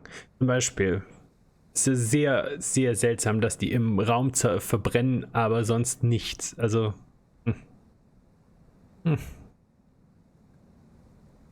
Your partner, Andrews, warned me against him. You managed to get something out of that bum? I'll end up asking you for advice. He talks too much. He inferred that old Silas was slightly unhinged. That's Not far off the mark, I suppose. But kinda unfair at the same time. You know, Silas Winchester has been working for the Hawkins family as far back as I can remember. Charles was like a son to him. The day of the fire, he lost his whole family, so he's got nowhere to go. And, as you'll see, in a way, he's still watching over them. Is there anything else you want to ask me? Or do you want to go up there? Ich sag dir schon, wenn wir gehen. You won't get me to believe that it looked any better 3 months ago. It's a very old building, you know? Its foundations would probably date from the arrival of the first settlers. It's got nothing to do with Charles Hawkins' debts. Ha! You've already begun to nose around, it would seem. So, since you already know it, the Hawkins family couldn't afford the upkeep of this house. It remains to be seen what they did with all their money. I wager it was Charles Hawkins' travels. Let's go up there. Unless you still have questions. You're the one who looked after the Hawkins case. Don't think I was trying to hide it. It's just that this discovery shakes my convictions. That's why you're so keen to find out who removed the painting from the mansion. Yes. If something escaped us, or if there's been a law enforcement error, then it's up to the police to make good its mistake. Anything else? Ja. I prefer to be prepared if there's going to be trouble. It's a wise attitude. But apart from old Silas and some rotten floorboards, there's nothing to worry about. Could he be a problem? Strictly speaking, he ain't dangerous. But since the tragedy, he's been a little touched. Though he's a remarkably sturdy man, given his age. A true force of nature. A sad old man doesn't worry me. Gee. Gute letzte Worte. Listen to my advice, we might as well go. Right? Let's not waste any time. Quickly here. And I want to be able to see when we arrive. I'll go with you. If only to reassure Silas. Nee, danke. You stay here and keep an eye on things. Okay. But don't get the impression that I'll leave you alone inside the mansion. Ja, ja.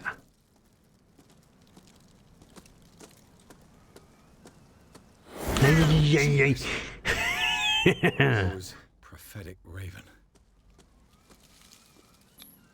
So geht's los. Bradley was right. This place is much older than I imagined.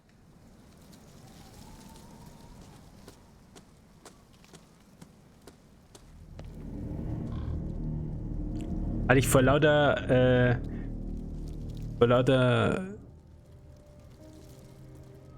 ich dachte gerade, hier liegt ein Körper, vor lauter Detektivarbeit vergessen, dass es auch ein Horrorspiel sein könnte. The flowers on Sarah Hawkins' grave are fresh. Da würde ich jetzt Silas. Charles Hawkins' grave. Who could have done this? Poor kid. Okay, irgendjemand hatte quasi ein Problem mit dem Vater, würde ich jetzt vermuten.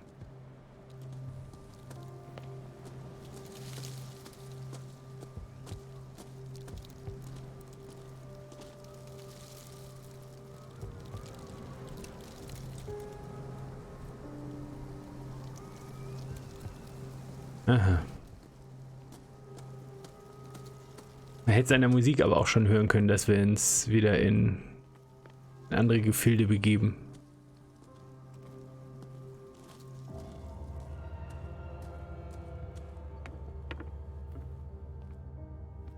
I'll have to find another entrance.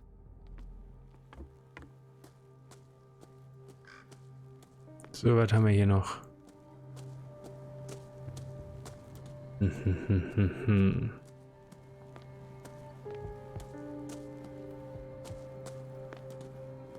Wir sind ja ein pflichtbewusster Privatdetektiv und stöbern wirklich überall rum. Aha, ich wollte vielleicht noch weiter gucken, aber ist okay. Whoa! You weren't trying to force the door, you nosy prick! Easy, sir, all right? Put down the axe. You know what we do with rubble like you? We gut them. Dump them into the ocean.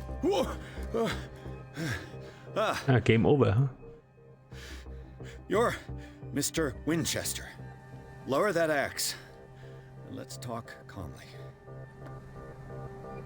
Er hat sie immer noch nicht runtergenommen. Shall we have it out on Darkwater?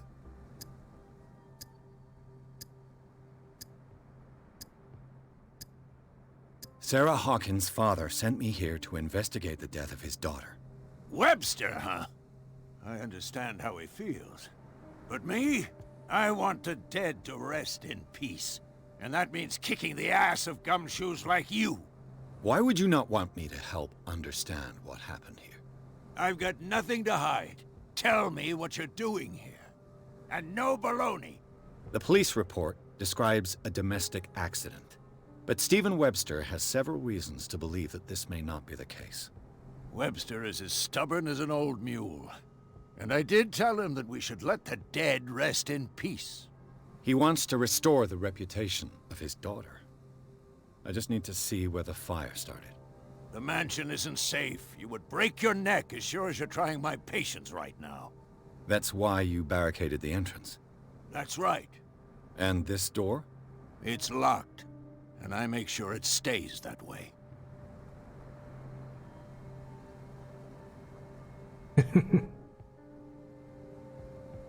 No one lives in the mansion, and you don't take care of it anymore. If you have a good reason to be here, I'm listening.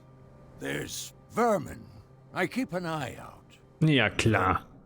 Yeah, that's it. Vermin. Right. This is what we're going to do. I go inside, and I promise that I'll hunt vermin. Okay with you?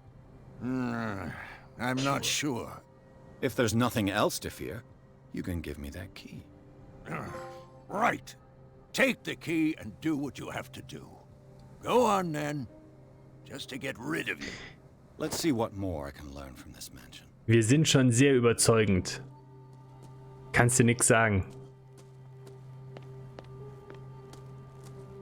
Aber ich finde es tatsächlich ganz gut. Ich glaube, es gibt wirklich bestimmt mehrere Möglichkeiten immer hier voranzukommen. Sowas mag ich ja.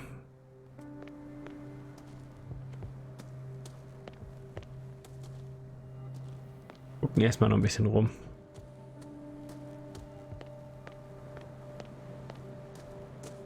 Ah, das war seine Hütte. Ist seine Hütte. Hätten wir auch eine Axt mitnehmen können.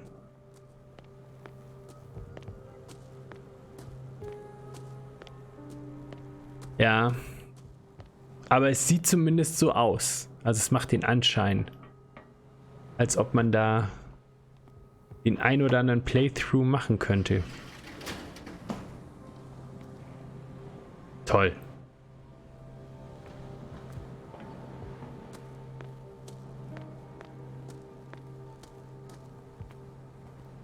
The poor wretch seems to spend the best part of his time isolated from the world. I know a thing or two about solitude myself. Rather Spartan. The caretaker has simple tastes. Mir macht es immer Sorgen, wenn es speichert, wenn wir irgendwas gemacht haben, wie zum Beispiel versucht Türen zu öffnen, wo wir nicht rein sollten.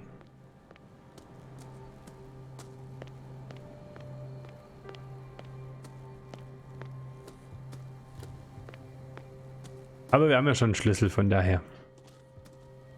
Ah, hallo. Shall we enter? Now that you've finished your fun and games with Silas, we can perhaps inspect the mansion. You're right. Let's go.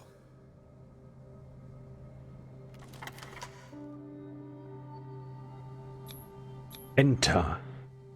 Let's take a look inside. I'm coming with you. There's no way I'll leave you alone in there without a watchful eye. Kapitel 3. Ich sehe schon einen Schatten da drüben und das sieht nicht aus wie unserer.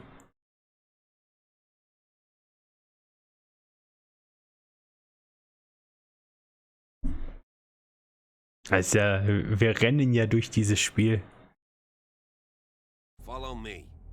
I know the place. Who left this light on? Fast. Dafür sind wir ja bekannt. Ah, ups, Entschuldigung, ich habe mich kurz... The Last Supper of the Hawkins. What does this tell me? Ja, schauen wir mal, was uns das erzählt. Was haben wir hier? Lecker Fisch. What kind of meat is this? Okay. This place is for the head of the family, Charles Hawkins.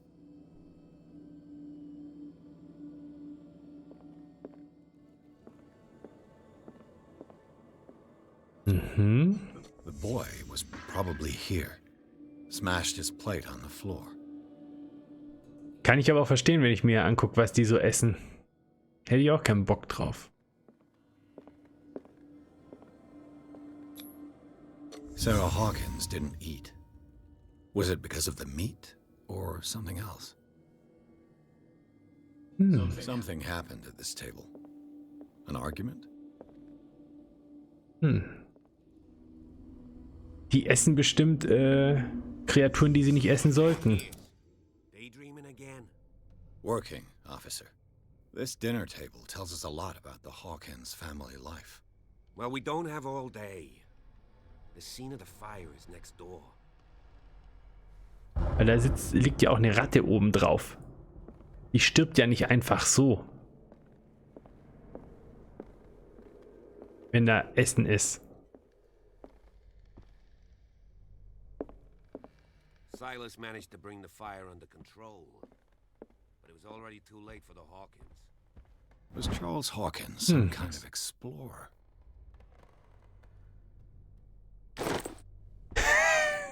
Ich habe auch immer Ratten auf dem Tisch rumliegen als Deko.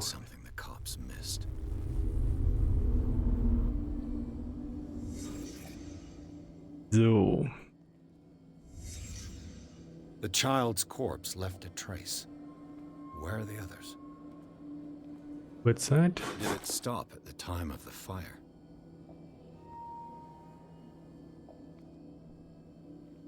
Ein Schuh. Did Sarah Hawkins lose one of her shoes? How?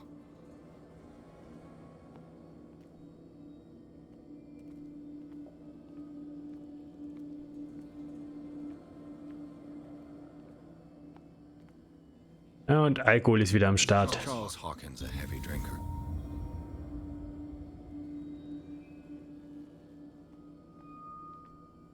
Ah, jemand hat... Aha. Did someone escape the fire? Wahrscheinlich der im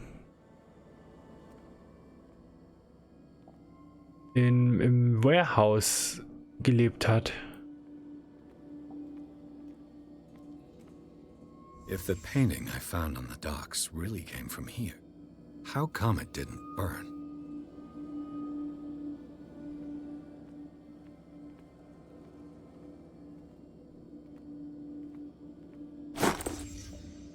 They had a fight.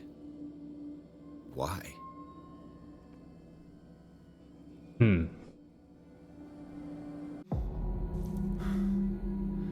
Blood.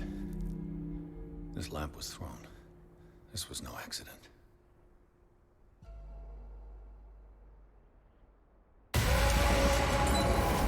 This was a fight.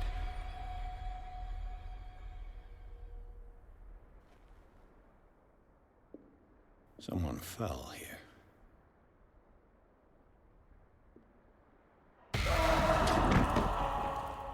A desperate attempt to flee.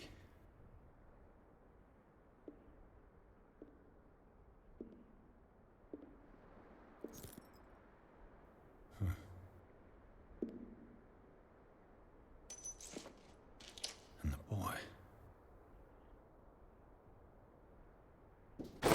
So, Detective, what do you make of it?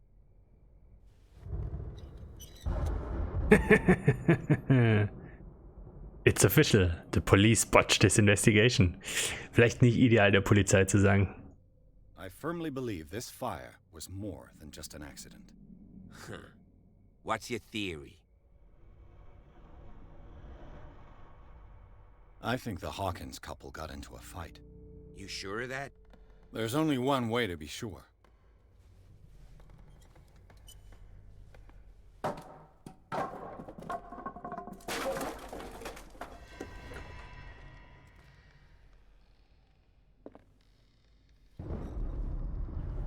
I just ask that you don't disturb anything.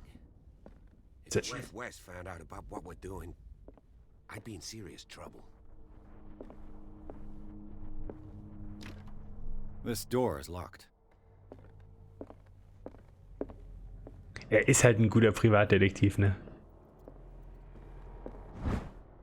Ah, History of Medicine. Sehr schön. Das steigert gleich unser medizinisches Wissen.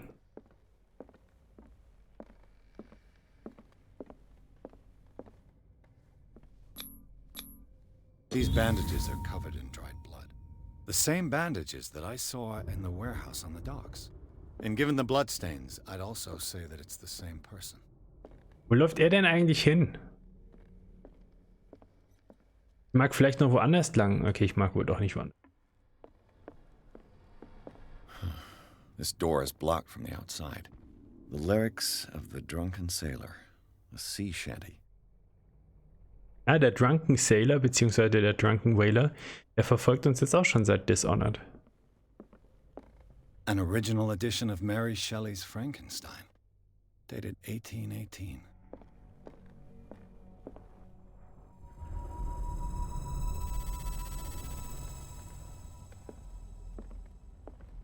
Gemütlich hier. Moby Dick. Moby Dick, Melville's classic. The epic battle between man and whale. Mandatory reading for any whaler, I guess.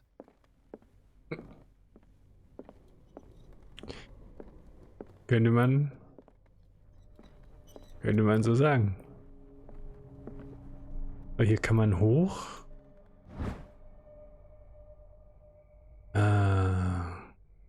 Human Body. Auch wieder Medizin. Also Medizinsachen finden wir echt einiges. A book on the first inhabitants of the island. It seems they got here around the 14th Ich century. habe es gar nicht angefangen. Wir mussten damals in der Schule Entdeckung der Langsamkeit lesen. Und das Buch ist original genauso wie der Titel.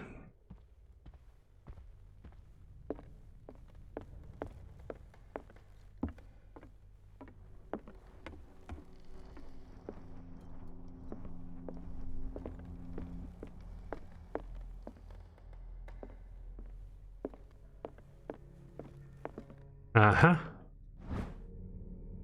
A crowbar could prove useful. Wieso wird es jetzt gerade dunkler? 20,000 leagues under the sea. Another story about the mysteries of the deep. Ah. So, wir gucken mal kurz. Wir können uns ja jetzt upgraden. Sollen wir mal Investigation ein bisschen hochschrauben?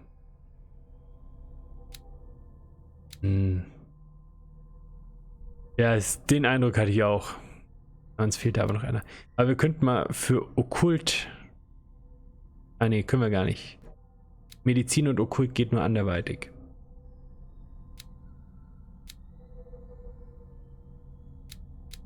Wir könnten Spot Hidden noch. Komm, egal. One of Sarah Hawkins' paintings. Her style sure is recognizable.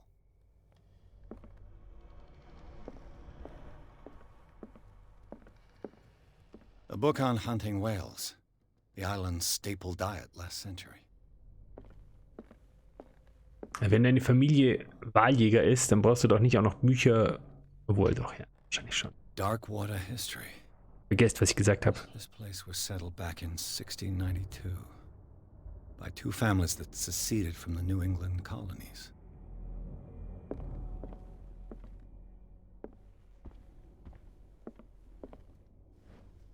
Dann machen wir erstmal eine Lampe an. Greek mythology. Hecate, goddess of the dead, daughter of Tartarus, and mother of Scylla. Scylla ist nämlich das Boot, das den letzten großen Fang damals hatte, dass die Stadt nicht verhungert ist. What could Sarah have done to make this person threaten to call the police? Dear sir, as you know, I have always held you and your family in high respect. Unfortunately, I can no longer continue to close my eyes on the behavior of your wife. Last week, she again terrified my clientele. I know what she means, that she means no harm, but you should place her in the care of Dr. Fuller. He alone seems to be able to make her come to her senses. If these disturbances were to recur, I believe me that, although it would feel like torture, I would be obliged to involve the police. Aha. Dr. Fuller.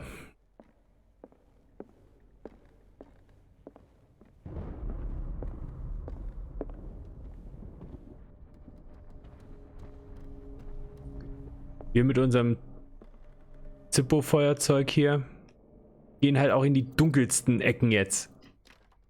Locked. Wir haben doch eine Ding. Brecheisen. Wir kommen doch eigentlich jetzt überall rein.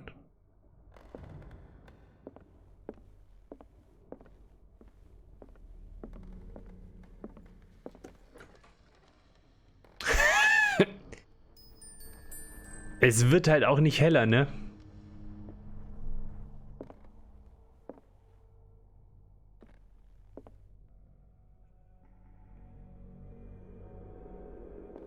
The boys' room. Ah. Machen wir doch eine Reconstruction.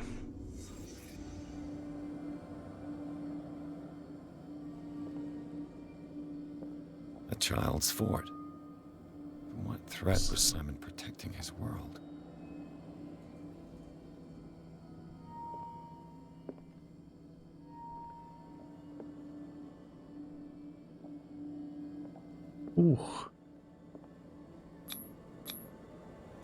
Tom Sawyer.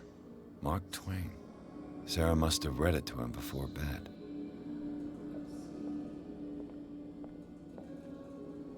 Ah, Schlaftabletten.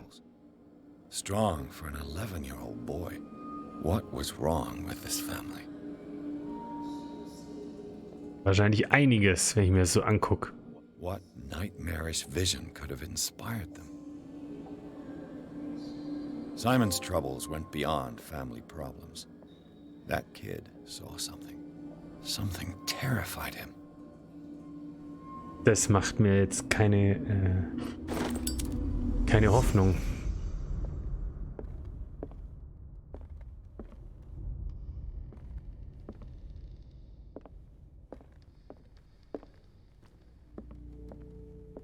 So.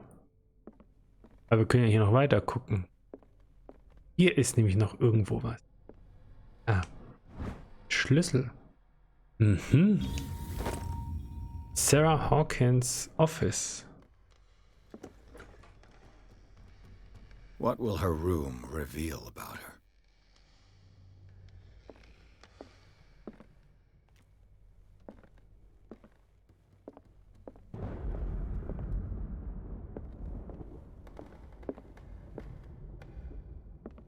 A barbiturate prescription from a certain Dr. Fuller. Okay. Aha. Aha. That's a massive dose. Was Sarah violent? Wofür haben wir denn den Schlüssel?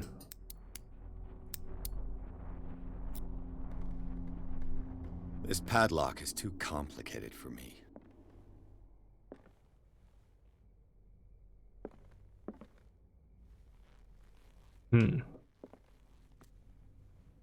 Aber das kann jetzt nicht die... Das kann jetzt nicht die Lösung gewesen sein.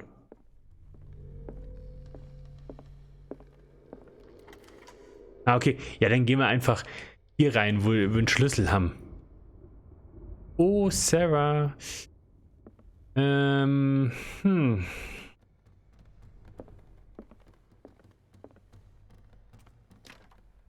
door is blocked on the other side. Ich habe die Vermutung, dass Sarah vielleicht mit dem Okkulten sich eingelassen hat. This ledger lists all of the paintings Sarah Hawkins sold. Nee, die habe ich im Wohnzimmer. Oh, die hat ganz schön teuer verkauft hier. It seems the last one was given for free to a Francis Sanders. I wonder why. Sarah Hawkins' agent was getting worried. Seems she wasn't giving any signs of life.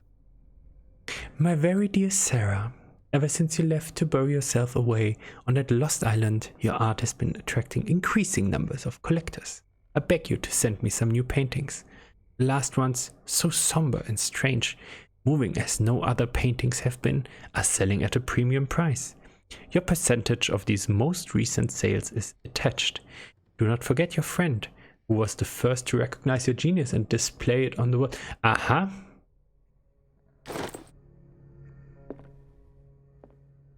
Was, wenn Sarah mit dem Okkulten spielt, beziehungsweise angelockt wurde und getrickt wurde und so die okkulten Bilder an andere verscherbelt, ohne es zu wissen. They seem to have loved each other.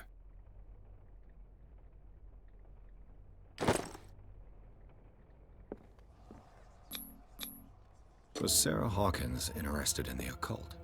What was she trying to achieve?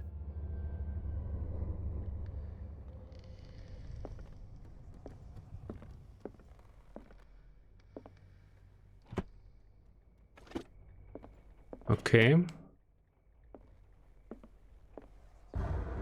Glaube. Bradley? Is that you? Na super.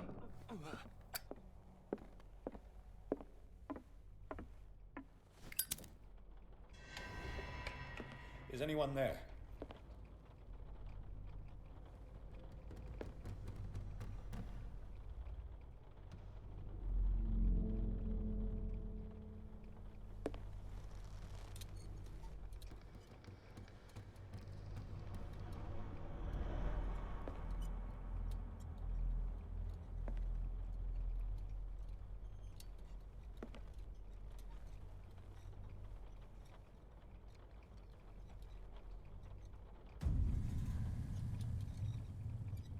Das sind auch klassische Bilder, die ich mir immer gerne kaufen würde.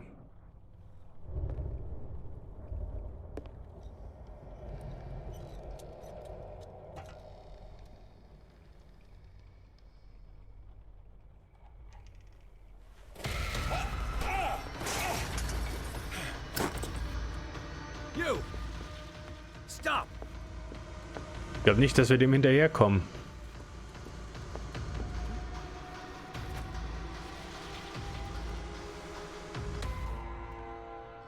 Bradley, did you see which way he went? Who? I didn't see anyone. I just heard some noise. Are you all right? A man was hiding on the upper level. He ran when he saw me. He can't be far.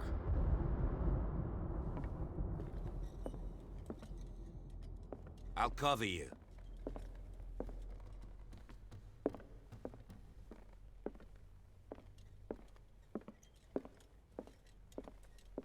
This door was closed earlier. Ich hätte ja gern oben noch lang geguckt, aber... Where did he go? They look like Celtic runes. Charles must have brought them back from one of his foreign trips. It looks like an old seaway map. Do you really think that your fugitive came in here? I don't see any way out. Das heißt ja dann nur, dass er noch irgendwo hier drin sein muss. Charles Hawkins knew Captain Fitzroy very well. Sorry, der rechts sieht vielleicht gesichtsmäßig nicht super gesund aus? Oder ist das nur meine Meinung? Der Mann, der aussieht wie ein Metzger. I wonder who the man with the glasses is in the photograph. The Scylla. It's the boat that was stranded at the entrance to the harbor. As if the bookcase has been moved several times.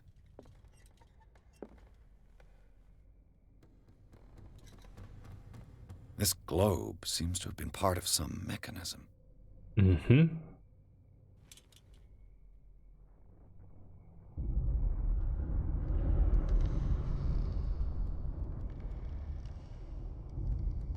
Ja, Moment. Wir wollen erst noch... Doesn't work. I must have missed something. This panel is movable. Cogwheels. They must be linked to an opening mechanism. Das sieht doch nicht aus wie eine Sonnenbrille. I must find a way to activate the opening mechanism. Use the crowbar. Wir machen erstmal nichts. Ich will das kurz anders ausprobieren. Jetzt können wir nicht mehr angucken. Okay, vielleicht waren es Sonnenbrillen, aber... Ah. Oh, das ist aber gar nicht gut, wenn wir unser Öl auffüllen müssen für so Lampen.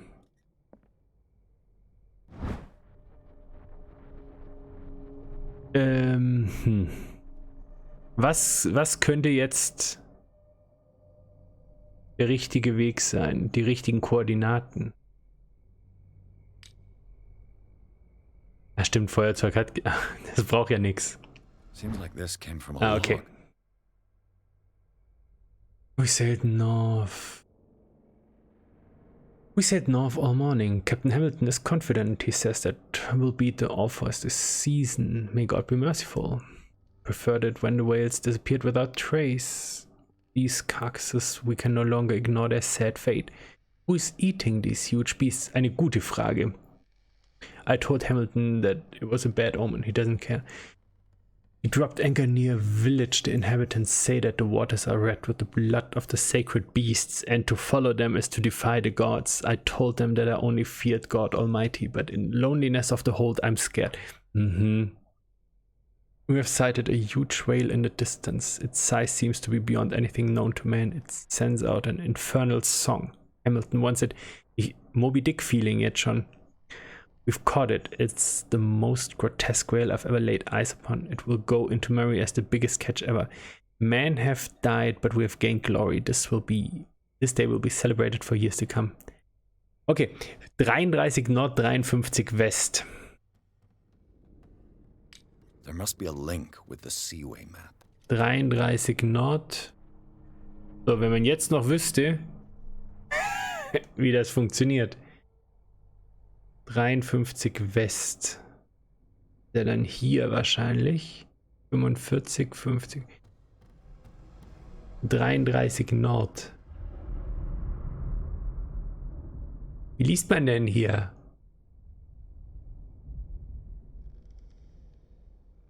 Das erklärt einem wieder keiner. Ah, 15. 3. 30. Okay.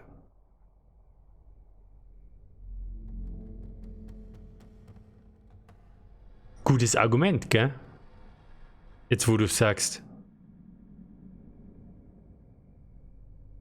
So, 00, 33 Nord, 53 West. Müsste ja ungefähr hier sein.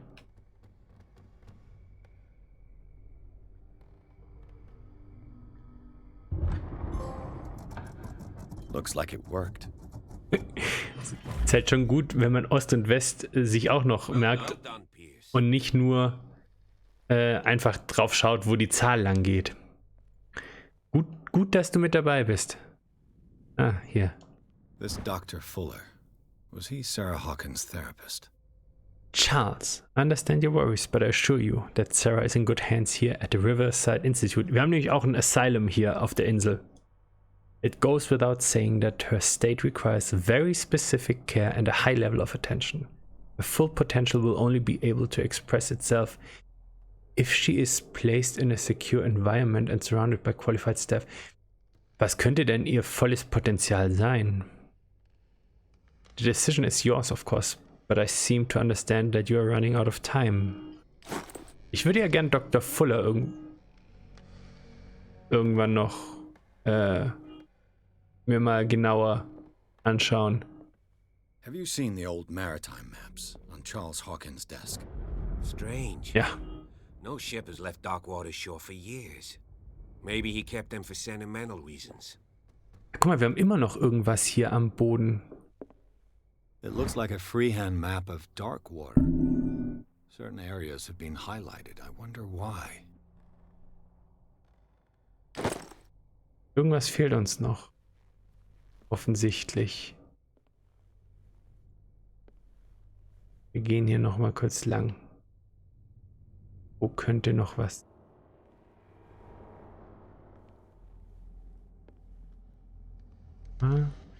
Ich meine, natürlich können wir einfach hier mal noch aufmachen. Vielleicht ist das ja. Vielleicht war das dumm.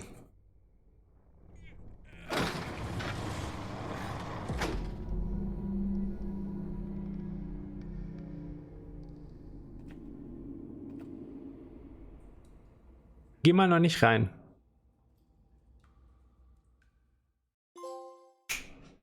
Mistkack.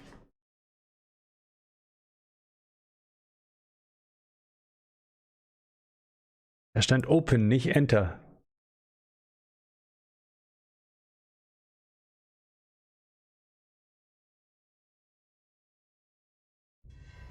Secret passage under the manor.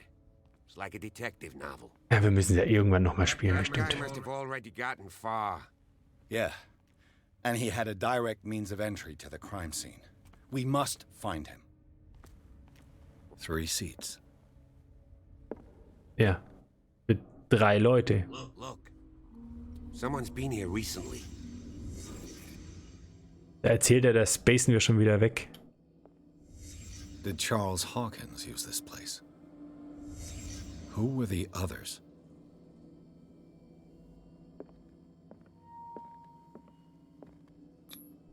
What is this mask supposed to represent?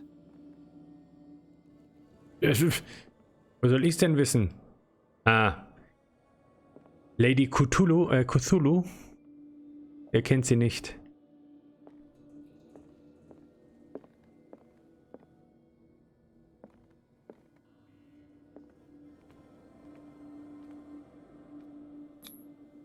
This piece of cloth is unmistakably from a dress.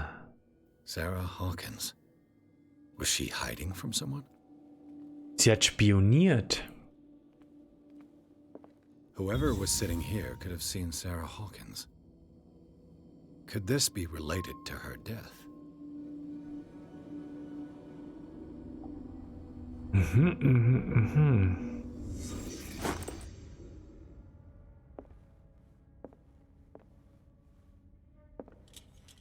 A disfigured saint. What does it mean? Ich habe sehr viele Fragen, was die Sachen hier bedeuten. This padlock is too complicated for me. Können wir denn? Ach, guck mal, wir haben 9.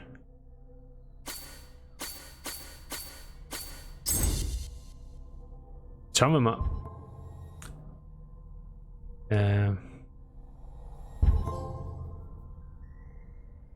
Ob wir jetzt drankommen. Ja, jetzt darf ich nicht mehr. Das ist natürlich dumm.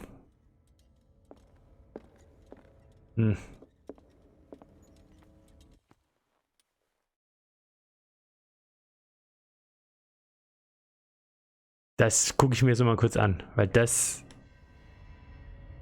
Okay, hat sich eh schon erledigt. Hat automatisch gespeichert.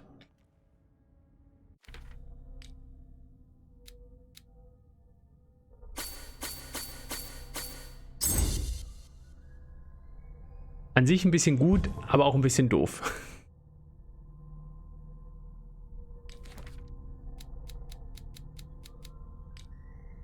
Los.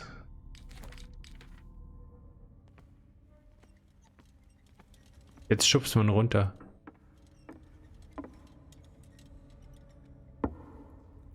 Oder er uns. Weiß.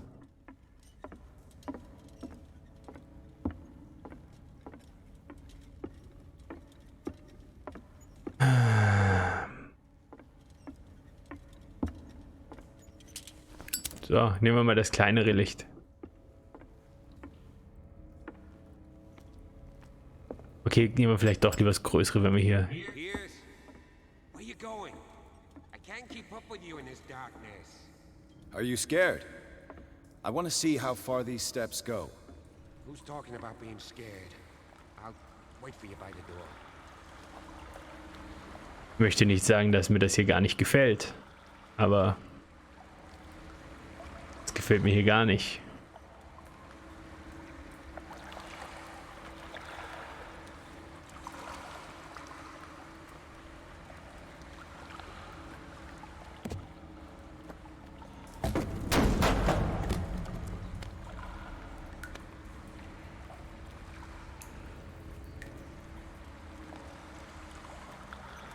Ich weiß ja nicht. Some kind of dream catcher. If I touch it, it'll turn to dust. Ich weiß nicht, ob ich da Bock drauf habe, was hier ist. These paintings must be several centuries old. These paintings must be several centuries old.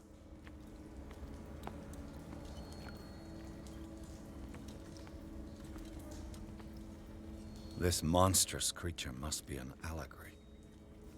Ein was? This monstrous okay. creature must be an allegory. These people lying down, are they dead? Are they asleep?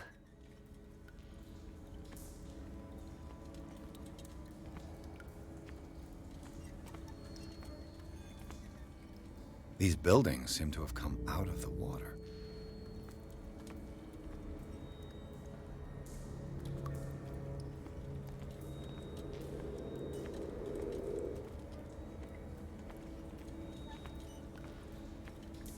Warum gehen wir denn hier lang? Hätten wir nicht einfach...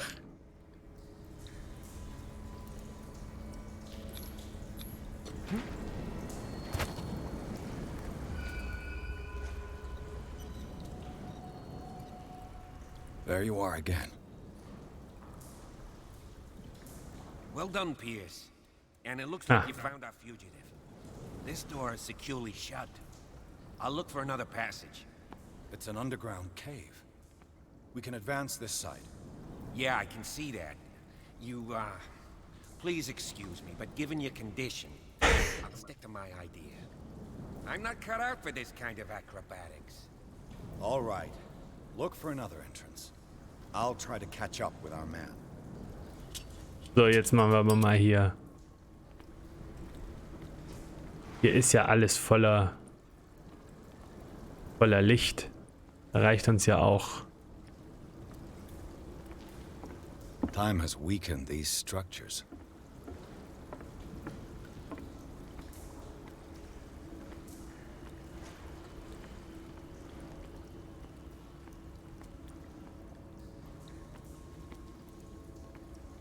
Ich weiß nicht, wie ich es wegkrieg.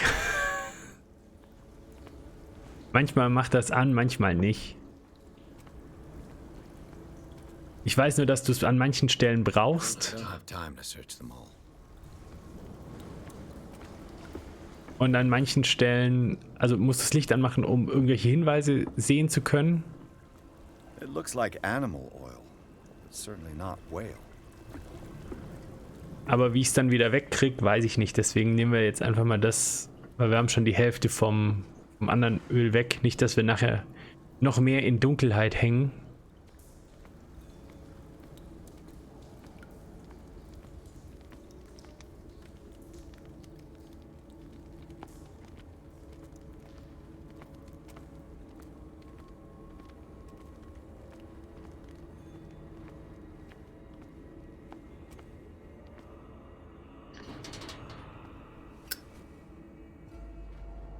Jetzt brauchen wir es offensichtlich nicht mehr. What's going on here? Der ist nicht allein. Keep your voice down. We're not alone. Good God. What have you got me into? We'll see. I'll go on. Try to go down on your side. Yeah, there's a passage. I'll meet you at the bottom.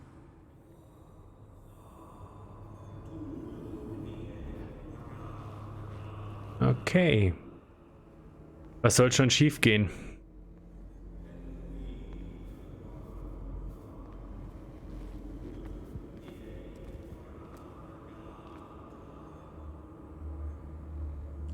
Einiges, vermute ich.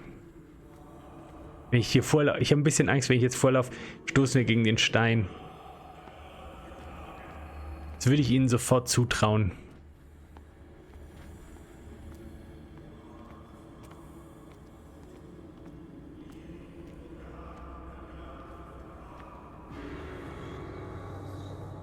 Eieieiei. Sind wir denn hier gelandet? A table for sacrifice?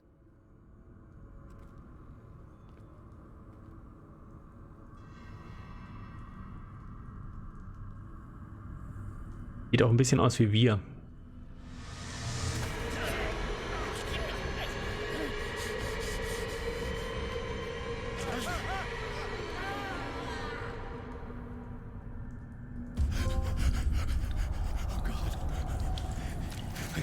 I got it. So war ungefähr unser Traum, den wir am Anfang hatten. Nein, es ist genau das hier. I can't breathe. What's happening?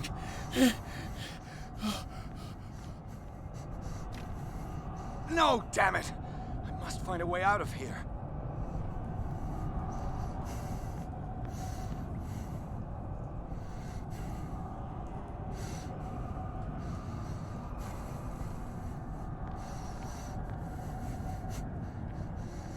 Ich spüre die Panik.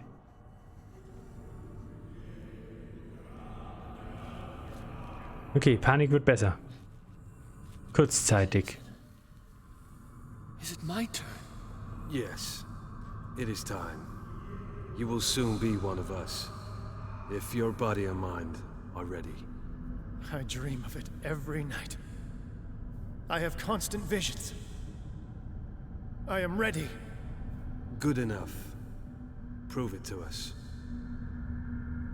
It's like in my dream. Mhm, nur ohne Menschen. Stimmt gar nicht. In unserem Traum sind es gesichtslose Leute gewesen und der Offizier kommt noch und tötet jemand beziehungsweise schießt auf jemand.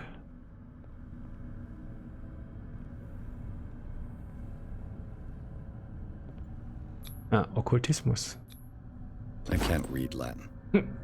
So. Pech gehabt. Kein Latein gehabt. Kannst halt nicht mitspielen.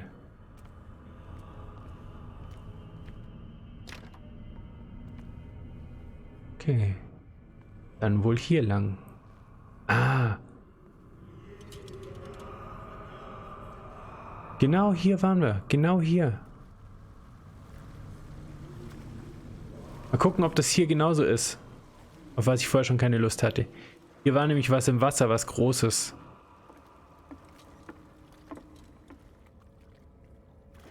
Okay. Jetzt nicht mehr.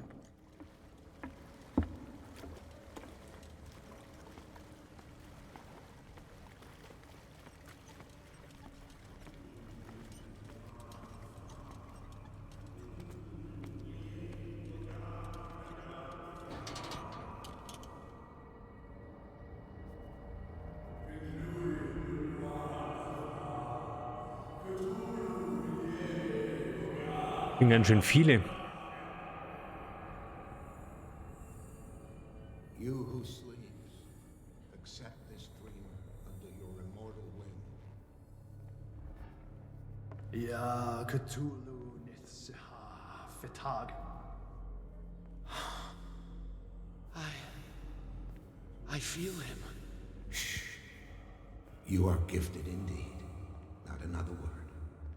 Let him pass through every part of you. Bring me more sacred flesh.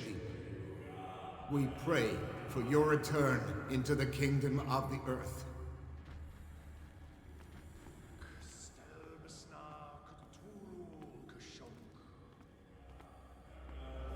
Gar nicht.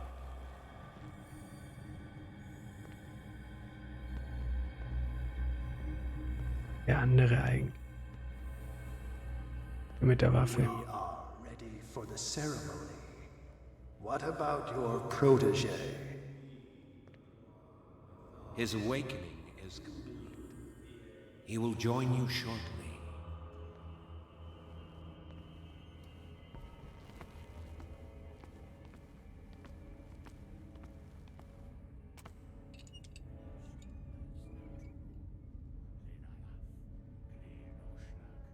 Eigentlich hätte es mich interessiert, wenn wir einfach durchgelaufen wären.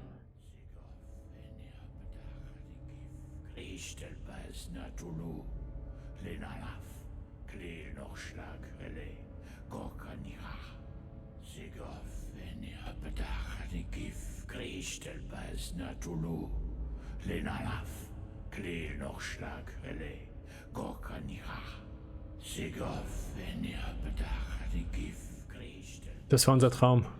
Bradley, what are you doing here? I saw two odd-looking guys coming down. Seemed up to no good. What in the world is this? An intruder! Oh, shit! Hier, seht ihr den im Hintergrund? Don't move! Police! Don't move! Oh, das ist der vom Bild. I won't hesitate. Bradley, get back! Shoot. Get back! You asked for it.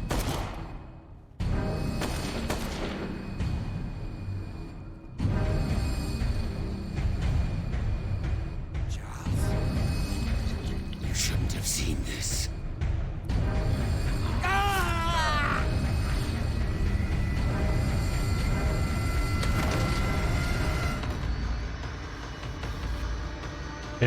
Ich würde rennen.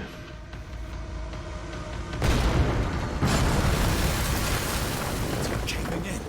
I need to get out of here.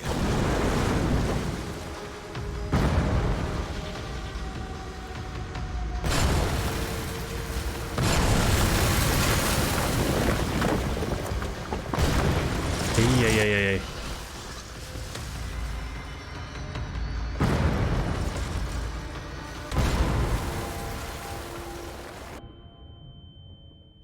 Ein Pfeifen im Ohr.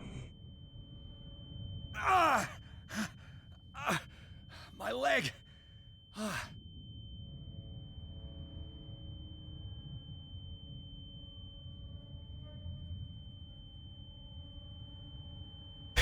Ja.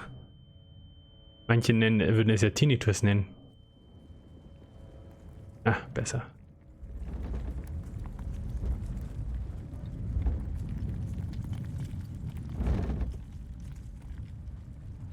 Licht. Wo man ja nicht ins Licht gehen soll, gell? Light. At last. Hab ich gehört.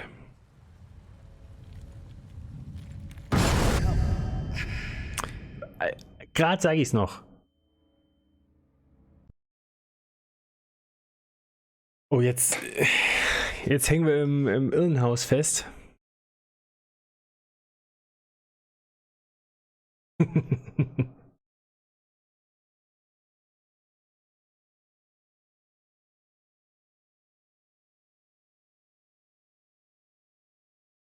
Aber es ist echt, also ich muss sagen, ich habe ja nichts drüber gewusst und keine Erwartung gehabt und ich finde es bis jetzt echt ganz cool.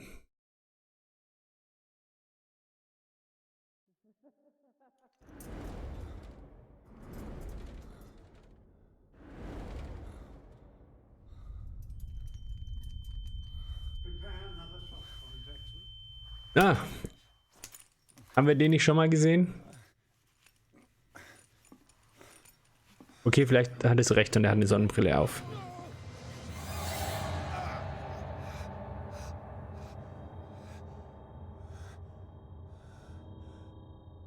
Wo es die Sache nicht besser macht. He's having a seizure. You will survive. Strong subject.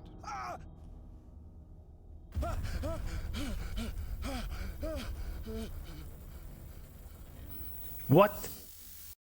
There, he's opening his eyes. You saved him, Fuller. I can't get up. Don't move, Pierce. You can certainly say that you gave us a scare. What did you do to me? Undo these straps! Whoa! Go easy, my friend. Your dad, he killed you. Are you sure he's better? He was dead. Me too, we were dead. What are you doing? I'm sorry, my friend. What? No! Nice twist.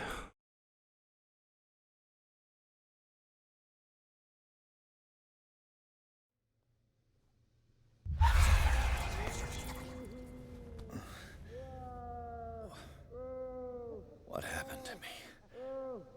Where am I?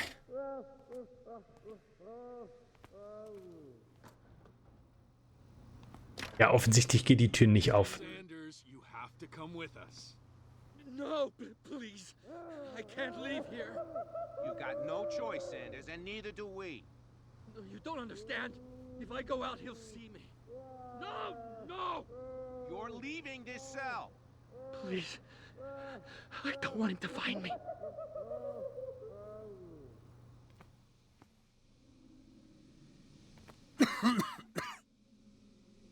Schön immer mit Psychopharmaka vollpumpen, hä?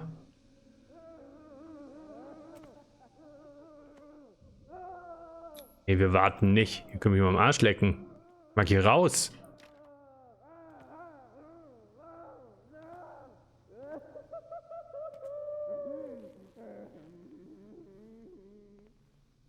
Okay, wir haben wohl wenig Optionen.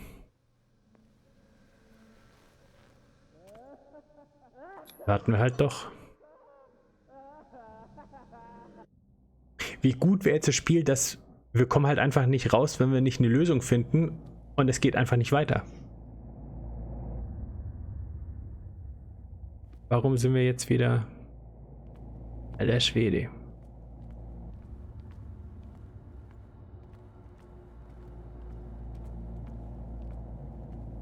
Ich fühle mich etwas wackelig auf den Beinen. Ich weiß nicht, woran das liegt. Vielleicht habe nur ich das Gefühl. Das ist, als ob du besoffen bist. They tracked and hunted me, pursued me right into their dreams. They swooned all over their maps in the wake of my lonely wanderings.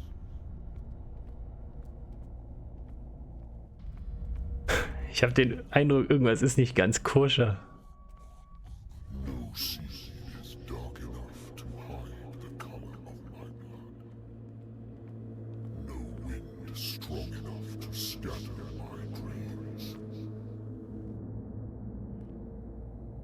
Deswegen, ich habe den Controller hier unten, dann sieht man nicht, wie unkoordiniert ich das mache.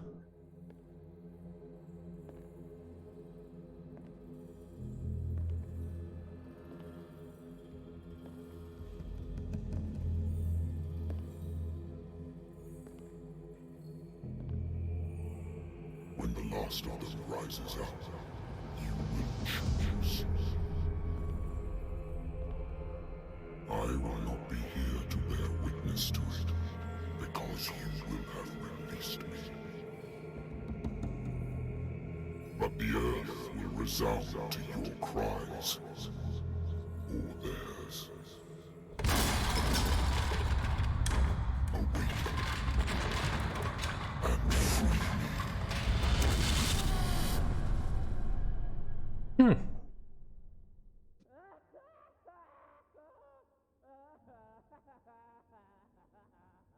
You there. Wake up. Come on, stand up. We don't have much time. Sieht die nicht aus wie Ding? Sarah Hawkins? Can you stand up? Who are you? A friend of Ethan Bradley. It was he who told me that you had been interned here. Wait. Bradley is really alive. I don't understand. You filled me so full of drugs I can't distinguish dream from reality. Please believe that I have nothing to do with these disgraceful treatments. Look, I don't have time to explain everything. I'm not really supposed to be here. And the same goes for you, according to Ethan. You must leave as soon as possible, and as unobtrusively as possible. I've brought you your clothes. Let me go ahead. We'll meet upstairs. Wait a minute.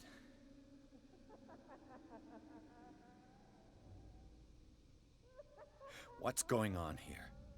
What do they do to the patients to make them so terrified? I would really like to know. I only see them when they are brought up for medical treatment, for problems they didn't have before going downstairs. But this is neither the time nor the place to talk about that. We must not stay here. There are 2 men standing guard near the stairs. It's the only way to the floor above. I shall try to distract them, and get at least one to come with me. All you need to do is to follow me as soon as the way is free. Understood. Okay. Immer wenn jemand sagt, I don't have time, dann denke ich an Destiny mit I don't have time, I don't even have time to explain why I don't have time to explain. What does this mean? Aha. So, gut, dass wir hier rübergelaufen sind. Schauen wir uns erstmal an, was der Wahnsinnige hier so gemacht hat. Am I in an asylum? Aha. Sarah. Paintings are cursed. Als hätte ich es vorher noch gesagt. You're right about the painting.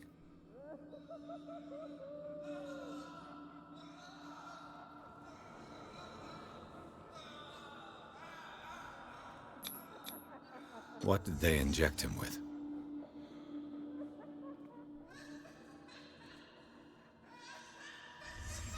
Sarah Hawkins is on this list of authorized visitors.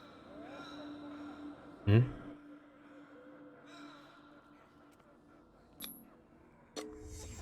Why the strange symbol repeated over and over?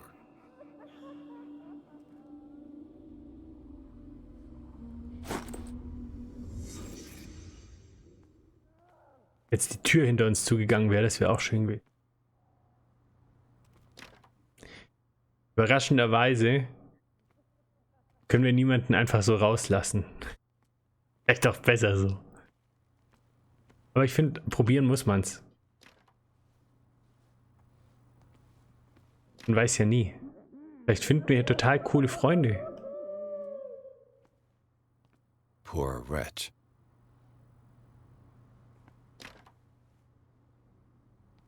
Ja, immerhin gibt's lecker Essen.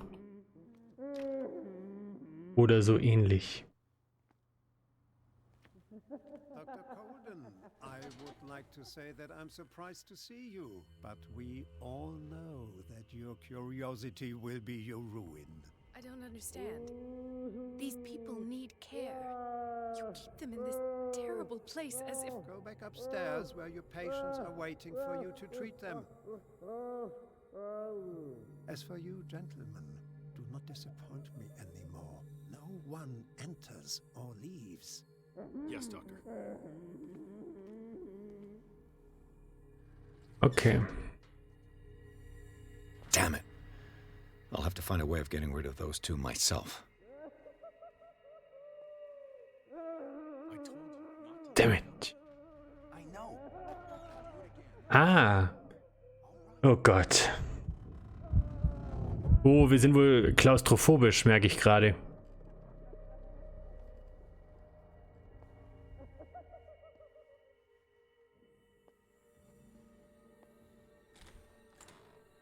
First person stealth. The machine is working again, but the control wheels haven't been put back on. I was just going to the storage room. I can bring them to you. No, Dr. Fuller doesn't want us touching the pressure valves. As you want. I'm gonna see if there's sleeping pills left. Ich sollte hier gar nicht lang. What could this machine be used for?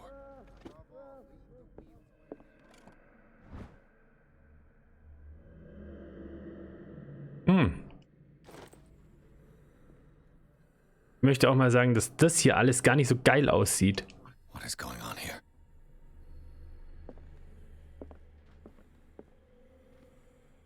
It's It's an ammeter.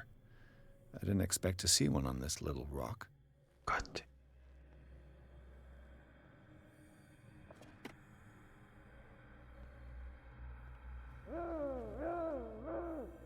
Is there a connection between this corpse and the machine? This machine seems to consume a great deal of electricity. What will happen if I increase the current to the limit? The corpse is complete. Whose are these limbs? Er nimmt es aber relativ gelassen, gell? So, oh. Ah, das ist ein Schrank. Und gleich wieder raus. Dümmste Idee, hier reinzugehen. Dümmste. Worse and worse. Alter Schwede. What's the connection between this meat and the electrical installation? Vats of rotten flesh? An elaborate electrical system? Like a dumb pulp novel.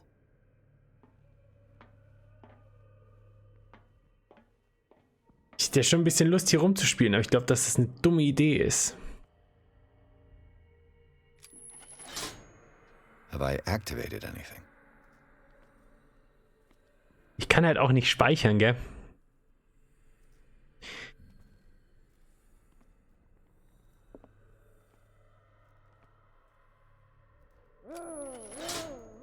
I can still increase the load.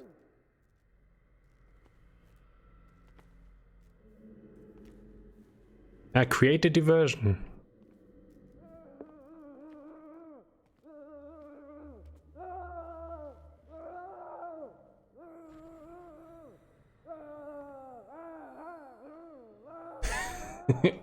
Das sagst du. Da wäre ich mir aber jetzt nicht so sicher. Nee, ich glaube. Hier geht's noch weiter. Folgen wir doch einfach mal den Kabeln. Nachdem wir sonst überall waren. Anatomy, anthropology, nothing surprising. That Dr. Fuller again.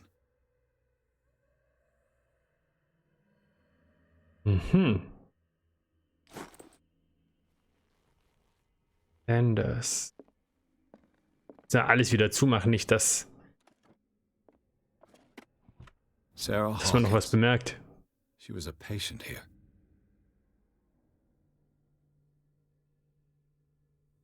She wasn't at her first attempt with the fire at the mansion. Okay.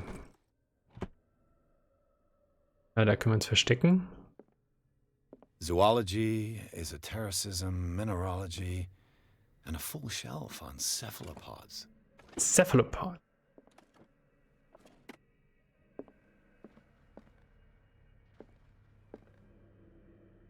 Auf.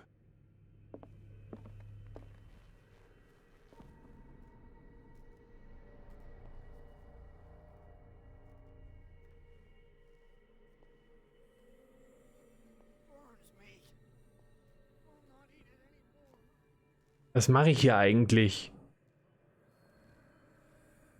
Nicht der Weg, den ich lang gehen sollte.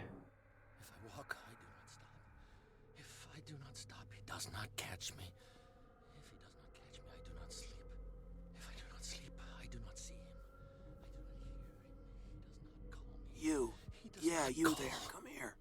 I don't know what you're doing there, but you don't seem to be friends with the nurses. I can help you. Help. What do you want? Sleep. That's all. Sleep? You don't want to leave? No. Have you seen the storm that's brewing? I'm fine here. Except for one problem. You want sleeping pills, right? Yeah. And in exchange, I can make noise. Lots of noise. You'll draw the guards to your cell to allow me to escape. So, you in? Find something to make me sleep, and I'll take care of the guards for you.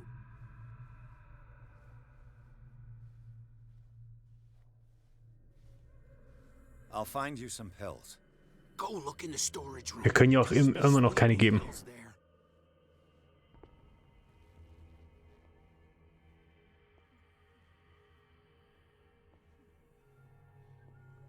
Oh, oh, oh. Du siehst aber auch nicht gesund aus.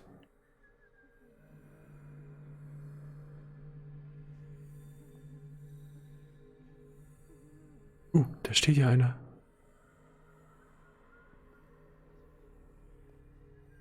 Eieiei.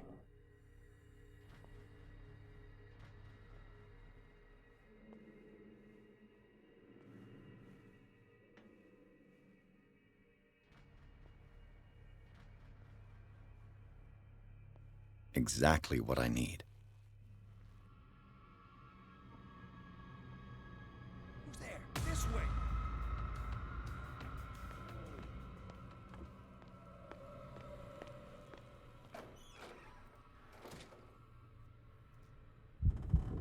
Mal gucken, was passiert, wenn wir hier zu lang drin sind.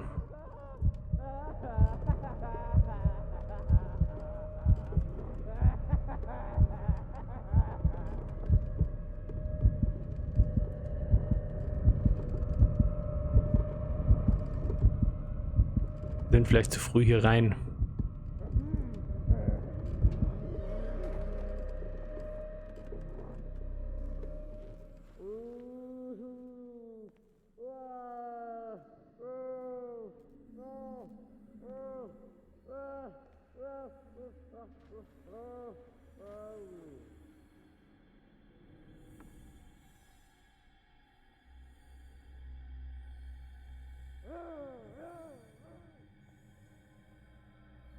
Mann.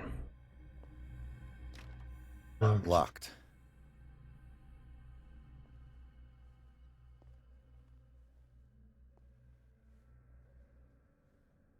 Alter, ich bin so unvorsichtig gerade.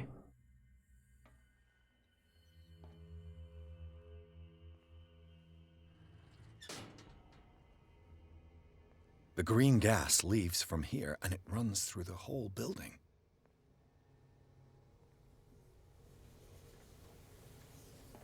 This valve controls the pressure. Immer erstmal drehen. Soll schon passieren.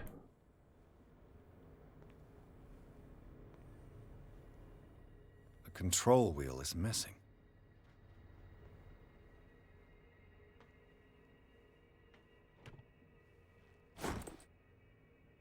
Repaired your machine as best as I can. However, the piping has been damaged and I fear that gas is escaping. I cannot do any more in such a short time. All I can do is to warn you. If the equipment is put under too much pressure, there's a risk of explosion. Aha. Höre Explosion.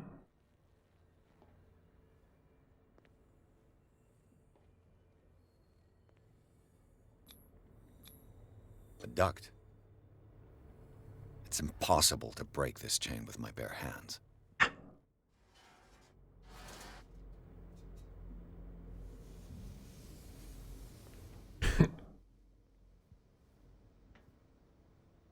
Zur Ablenkung oder zur Eliminierung. Beides möglich. Ah, Moment. Haben wir unseren... Ah, den haben wir nämlich jetzt vorher nicht hochgemacht.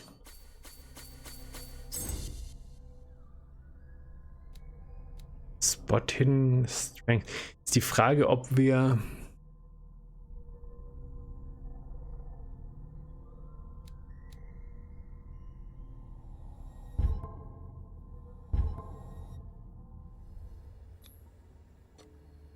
Nicht, dass wir wieder verkacken wie vorher. Perfect. Perfekt. Dann.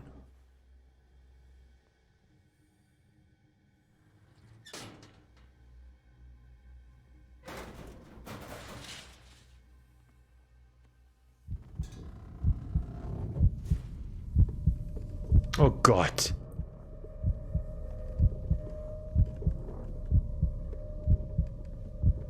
Nicht die beste Idee für jemanden, der leicht klaustrophobisch ist.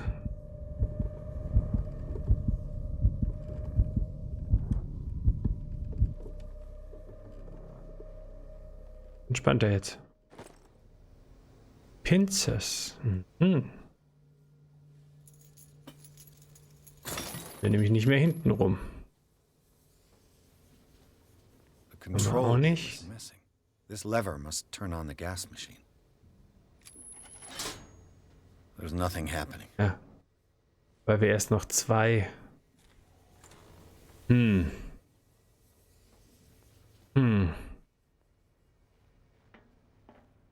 nur herkriegen. Das ist ja eigentlich. Last week's incident caused significant damage to the infrastructure, putting a stop to current experiments. Aha, this is unacceptable. From now on, the wheels to operate the gas stoppers must be kept in the storage room after each use. Wir müssen also in den Storage Room. War denn hier noch irgendwas, was wir machen können? Das hier. Verstecken. Okay. It's done. Now for the others. Okay, es war einer. It's locked.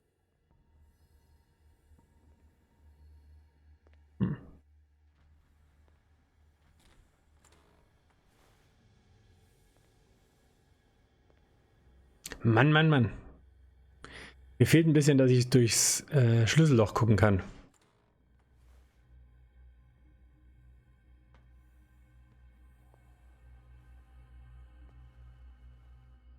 Hier kommen wir auch nicht rein. Das ist der. It's locked. Okay.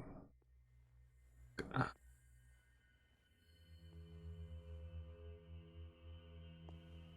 Das ist nicht der richtige Weg.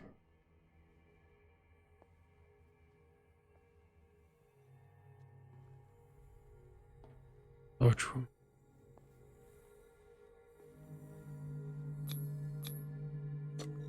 Oh Mann, nee. Aber Shell.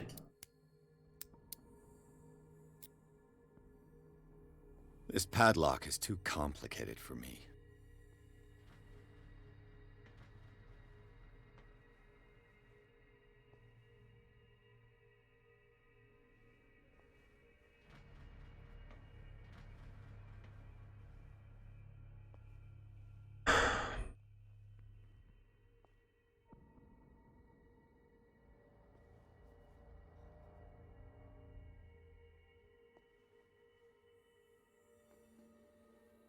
Das sieht auch nicht super gemütlich hier aus. Wenn man so sagen darf. So mit Ketten an der Wand. Und Menschen direkt vor uns.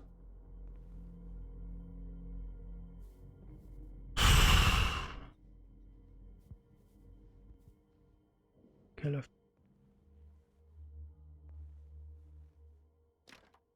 The door is blocked on the other side.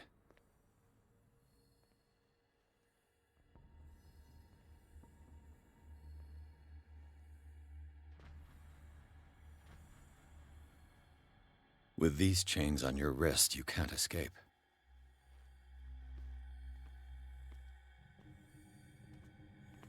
Wenn ich wenigstens...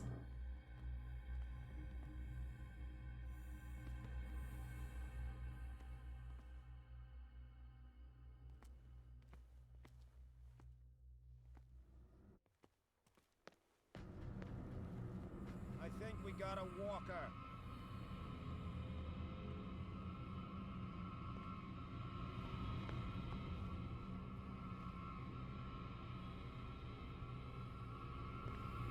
I saw something over there.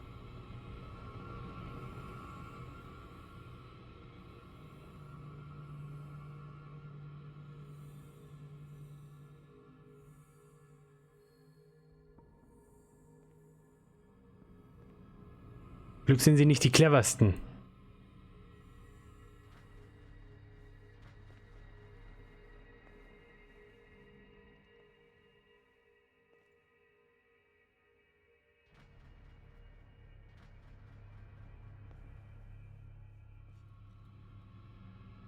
Where do they keep their sleeping pills?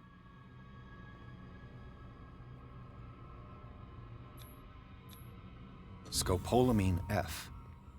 There's no such thing. They've created derivatives of all common medicines. High Voltage hier übrigens.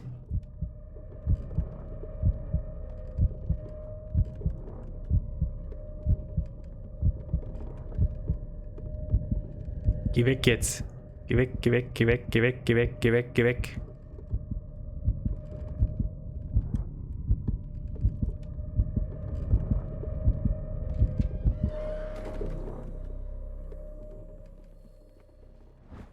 Sleeping pills. My new friend's sleeping pills.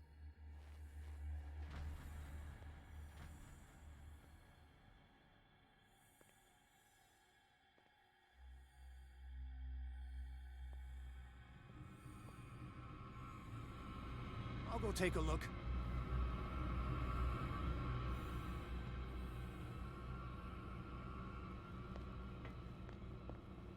Mann, Mann. Wo war der denn jetzt?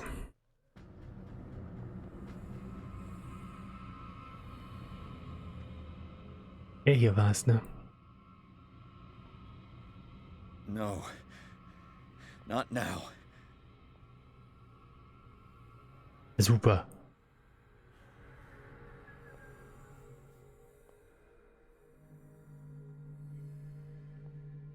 Ach, da stand ja er. Hm.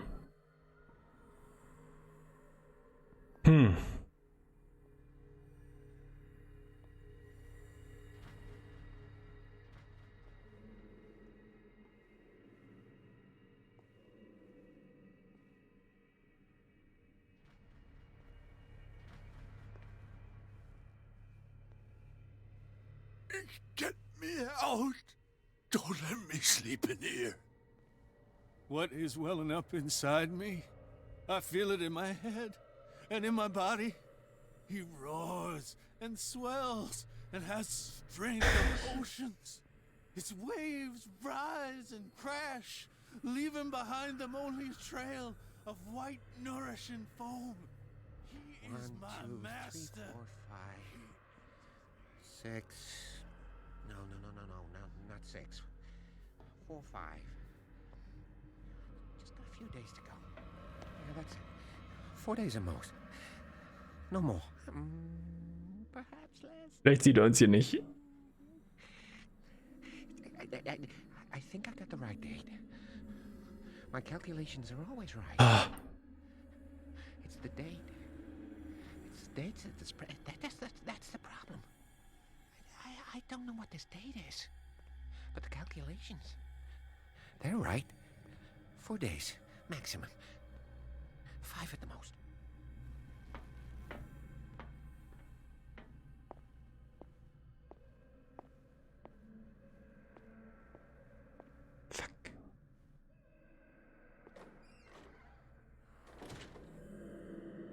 Jetzt hoffen wir, dass er nicht zu lang braucht.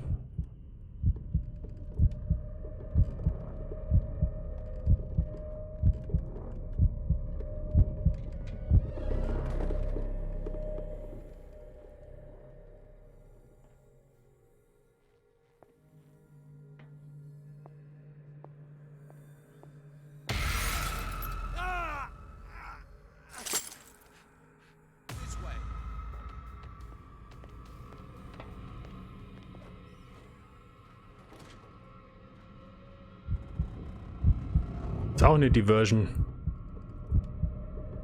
Keine schöne.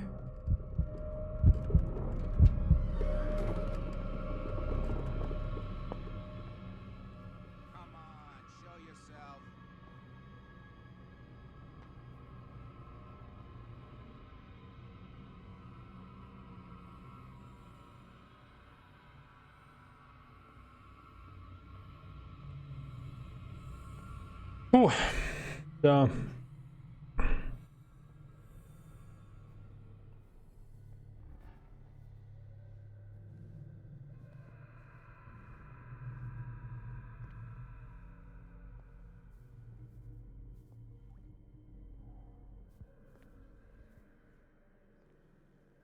Gut ist, er scheint nichts Abwegiges zu machen, sondern läuft nur seine Runde.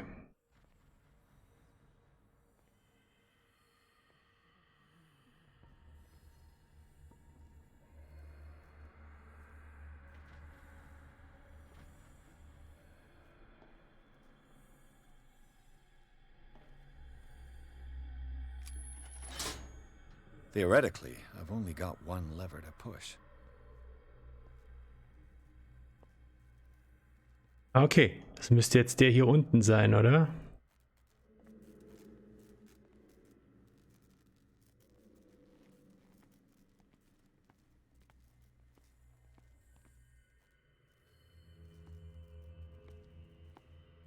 Einer fehlt uns noch.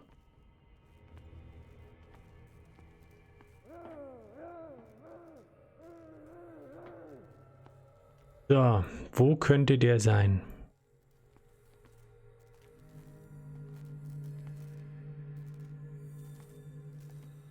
Ich glaube nämlich fast, dass der hier irgendwo...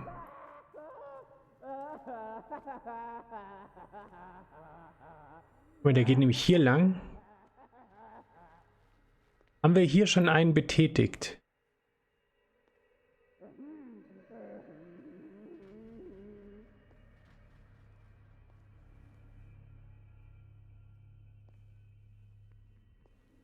Ja, da drüben haben wir einen gemacht. Vielleicht ist da... Ja, quasi... Rot müsste uns fehlen, oder? Okay, dann gehen wir mal Rot hinterher.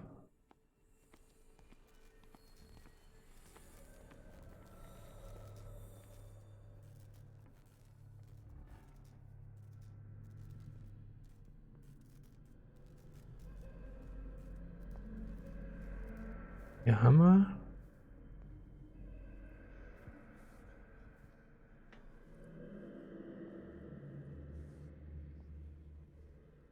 Sieht alles nicht geil aus hier. Hier würde ich mich nicht einweisen lassen. Okay, aber da ist der... Da ist er hier.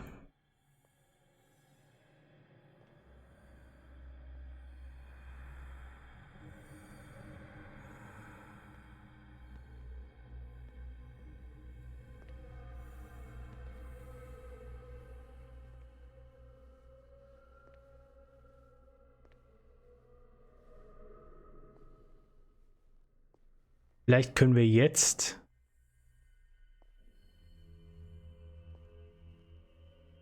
I've got Ja. what you want. Show me. There. And remember, they don't come for free. Don't you worry, you'll have your diversion. Go on now, go hide yourself. The crows, they're everywhere. Make them go away. Dümmstes Versteck übrigens. What now? The birds, they're attacking. That nonsense again.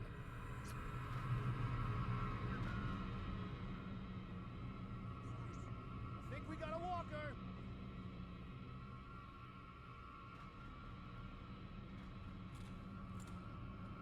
Oh Gott. What carnage.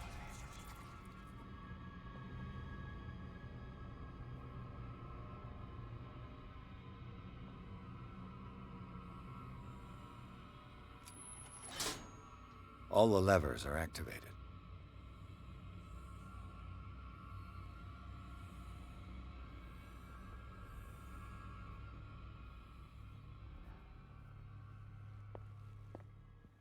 Alter, was ist denn hier? Was geht denn hier ab, bitte?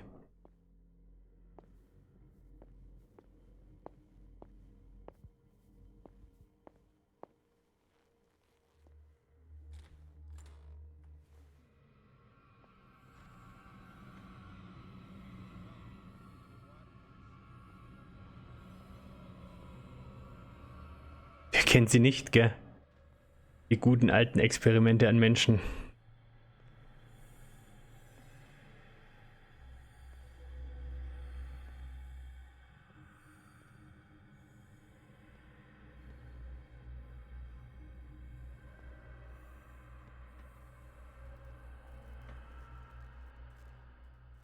Hatte ich noch im Kopf, dass er hier lang muss, gell? Oder läuft.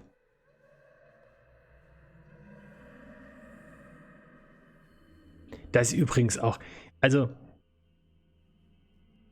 ich weiß, so Lebensunterhalt verdienen ist schwierig, aber denk mal, du arbeitest hier halt als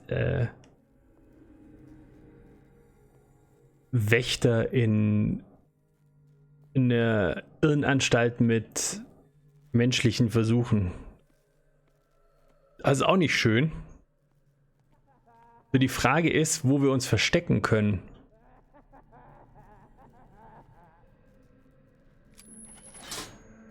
That should draw the attention of the guards. I should hide. Ich weiß nicht, ob das hier so clever ist, hier sich zu verstecken. Aber das sehen wir gleich.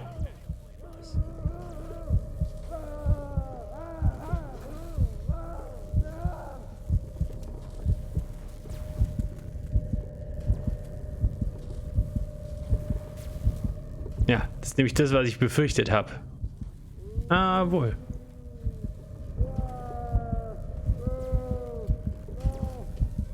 Muss ja raus. Hilft ja nichts.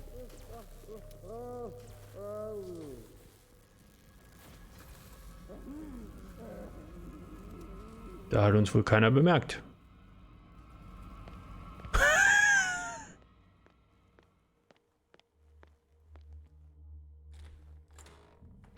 Hier wollte ich gar nicht rein eigentlich, aber ich bin zu neugierig.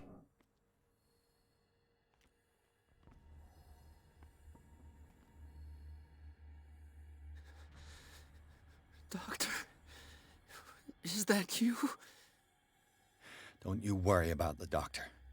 Right now, he'll have plenty to keep him busy with his precious machine. It gives us time to get away. I'll undo you. Get away? Get away where? I can't go anywhere. It'll find me, like it found me here. You're mistaken about the beast. Don't stay with me, or you'll end up the same way. Ah, sind wir nicht professionell genug? You're Sanders, aren't you? I heard you from my cell. What did they do to you? What does Fuller want with you? The doctor? You think it's the doctor who scares me? The doctor wants to heal me. But he's the one who's crazy. He wants to restore my sight. He wants to give me back my eyes. And yet I told him that I didn't want him. I do not want to see it anymore. The real culprit is Sarah. Her and her accursed paintings. You're kidding me. You're talking about Sarah Hawkins. The one and only. The legendary. There is no artist more enlightened or cursed than Sarah Hawkins. In her office, I saw signs of a ritual, perhaps an invocation. These things, that's what makes you say she's cursed. You're wrong. It was not an invocation, but a revocation. But she failed. And that's what counts. What's going on this island? I'm so sorry. We should never have met. What are you talking about? Destiny! Yeah. It has trapped you. Don't let it see you, or you won't be able to escape it. Don't look at it. That's how it finds you. What finds me? Sarah Hawkins' visitor. The Shambler. Sanders, pull yourself together. Without her, it's no longer possible to save me.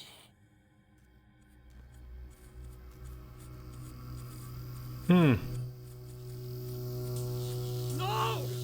Sanders!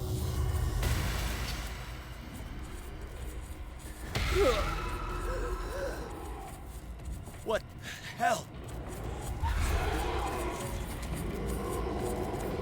Vielleicht sollten wir gehen. I gotta.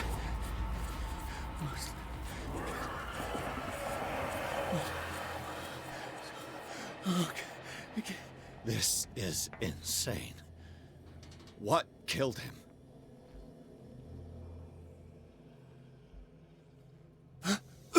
Ah ja, sehr schön. Gerade mal also eine Runde Gas einatmen. Wird schon nichts passieren. Damn. Außer vielleicht ein paar Halluzinationen. Oh, my head. Later. We need to move on.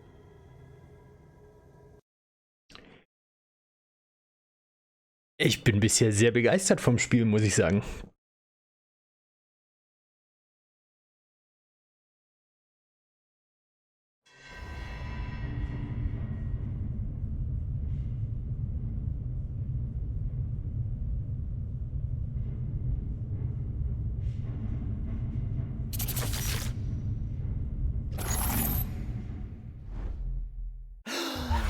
Who goes there?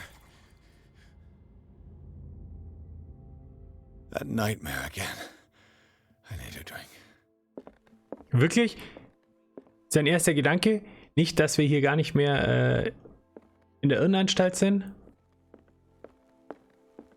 So, wir gucken mal kurz, was wir hier gleich haben. Wir haben nämlich einiges an Punkten.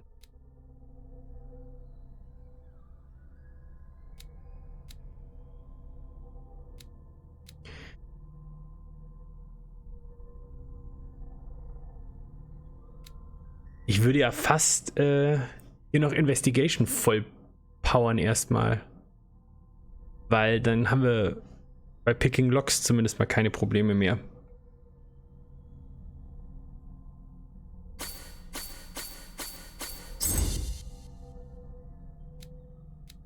Und dann gehen wir mal auf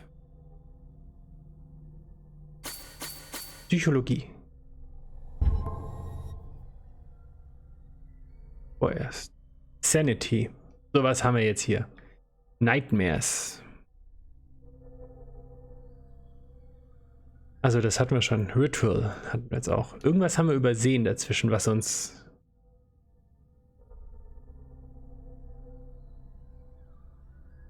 Ja, ist halt auch die Frage, gell?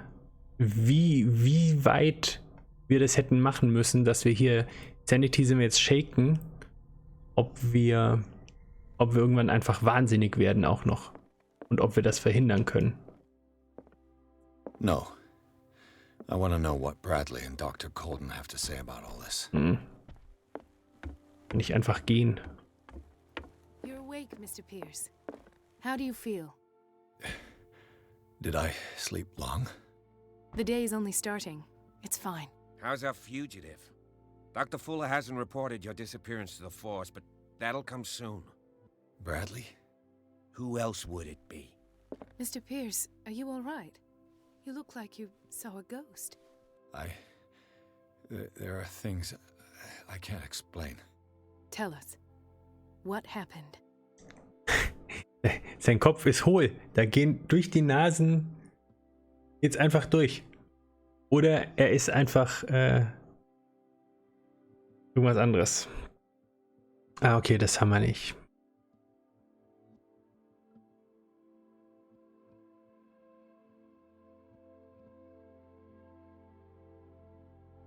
What I'm sure of now is that the Hawkins case isn't just an accident. And what brings you to that conclusion? The fact that Charles Hawkins survived the fire. I don't understand. Mr. Hawkins was buried. That's what he would have you believe. I have a hard time believing you. You were there, Bradley. You even opened fire on him. I'd remember that. Why would he fake his own death? Do you think he covered up his wife's murder? That's possible. Seems hard to swallow. Don't you have anything more concrete, Pierce? Bradley, what do you remember? I don't understand your question. Was du dich The night erinnerst. we went into the Hawkins mansion. You don't seem to remember the tunnels and what occurred there. No memory of going down any tunnel. No, we were in the manor, then, Then what? The rest is quite blurry. I don't recall how I came back home. And then? I went to visit you at the hospital and called on Marie's help to get you released. And you don't remember the events of the tunnel? I don't. Let's talk about something else. Sehr unverdächtig. I heard you talking earlier. Why am I not surprised? I get the impression you two don't get along. Intrusive and not very clever. Anyway, let's get back to the business. Okay. Da sind wir offensichtlich nicht professionell genug, um festzustellen, dass er eigentlich hätte tot sein sollen. I found a file bearing Sarah Hawkins' name in the Institute's basement. It makes sense. A powerful family like the Hawkins had the means to hide such a disgrace. But everyone knows the Fullers have been taking care of the Hawkins for at least a generation. And all were aware of Mrs. Hawkins' fragility. Perhaps, but no one would allow a psychiatric internment. From what I read in the file, Fuller used her as a subject of his experiments. Francis Sanders and Sarah Hawkins, subjects of Dr. Fuller. Why those two? Given the energy he pours into Riverside, I presume it was Fuller's creation. His father's, to be correct. He was a surgeon on board the Scylla. He founded the hospital in 1904 with funds from the Hawkins family before he died and his son Thomas Fuller took over. Two families inextricably linked. Most island families are that way. Captain Fitzroy's father was also a seaman aboard the Scylla. Seaman. Families dominating everything. Yes, and as you could tell, Dr. Fuller is like some crazed emperor. He wouldn't be happy if he knew we were snooping around. I know the risks. I don't fear him. Do you wish to know anything else? Dr. Fuller seems to be leaving a trail of corpses. Not to mention those strange machines, chains, and tools of all kind. Yes. I've been telling you that Fuller uses his patients as guinea pigs. What I saw was more akin to torture than medicine. Do you even hear what you're saying? Dr. Fuller is highly respected. It's the truth, Ethan. And I'll prove it to you. I'm listening, Mr. Pierce. Ja, jetzt haben wir aber keine weiteren Fragen mehr. I have flashbacks. They haunt me. What did they do to you? There was that Dr. Fuller and a nurse. Blood everywhere. My legs, the pain, I couldn't bear it. I was screaming. They injected me with something. I woke up at the Institute. Bradley was there. And how you scared us. You seemed demented. You likely woke up during the anesthesia. No wonder those memories haunt you. What in God's name were they doing to you? What happened afterwards? When I woke up the second time, I was in a padded cell. That's where you found me, Doctor. After you released me, I got a good look at what's in store for the patients of the Riverside Institute. Hallucinogenic gas pumped into the cells. An infernal machine. Horrific medical experiments. Impossible. Dr. Fuller would never do such a thing. You should believe it, Ethan. What Mr. Pierce saw is precisely what I've been trying to prove. Did you discover anything else? I met a Francis Sanders. Do you know him? Of course. He's a patient. Or was. I haven't seen him since Dr. Fuller had him transferred. Wirst ihn auch nicht mehr sehen. He knew Sarah Hawkins. And that's what killed him. What? How did he die? I'm not sure I can explain it. Tell me how Mr. Sanders died. Well, he floated through the room and got bashed into the wall. I didn't see what, but something was there with us. Of what do you speak? Sanders said it was Sarah Hawkins' visitor. He spoke of it like a living being. Sarah Hawkins? Have I missed something here? This makes no sense. I don't see how it can help crack the Hawkins case. You really think she's involved? How could she have murdered Mr. Sanders? Francis Sanders mentioned Mrs. Hawkins just before dying. It's no coincidence. You know, Francis Sanders was a well-known art collector. I guess you can still pay a visit to his wife, Irene Sanders. An art collector, you say? That's probably how they met. If you plan on having dinner at the Sanders household, please spare the widow the tale of her late husband's suffering. I don't agree. She deserves the truth. But that truth may be biased. We don't know the bottom of it.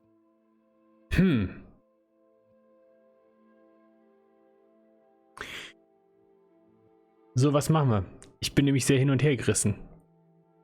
Ich würde auch fast sagen, wir sagen ihr nicht die Wahrheit, aber eigentlich können wir ihr schon auch die Wahrheit sagen. Ich wollte es auch gerade sagen, ja, das ist so ein bisschen so, wir sind gerade aus der Irrenanstalt geflohen, ich weiß nicht, was passiert ist so. Aber ich habe eine Spur, die ich verfolgen muss.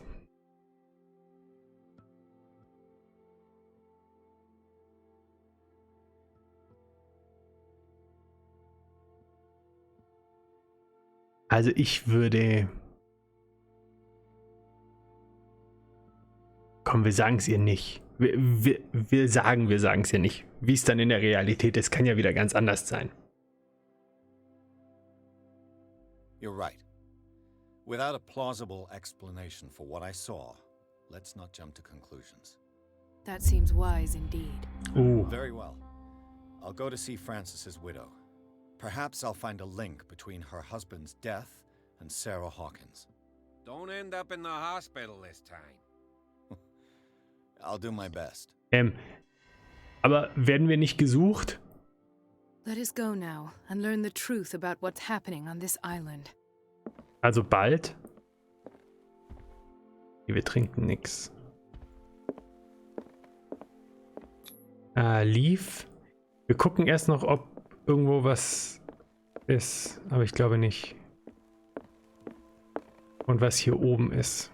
Oder ob hier oben auch...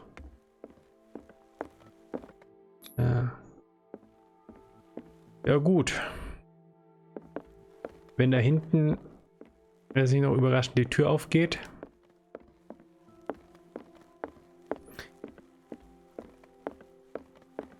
Aber ich muss sagen, es reizt mich jetzt auch ein bisschen, wenn ich dann irgendwann mal durch bin, es nochmal zu machen, weil es halt doch jetzt so ein paar Momente gab, wo ich gerne eine andere Entscheidung getroffen hätte.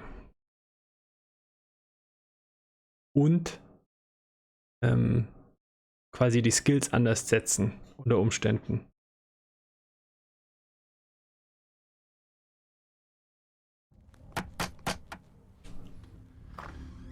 What can I do for you, sir? Mrs. Sanders, I'm a private detective. We must talk about your husband and his ties to Sarah Hawkins. Can I come in? You may. However, before we go any further, please know that my husband died. Guck mal, die hat einen Sack an. That is precisely what brings me here. Was macht sie denn hier? Oh well, look who's here.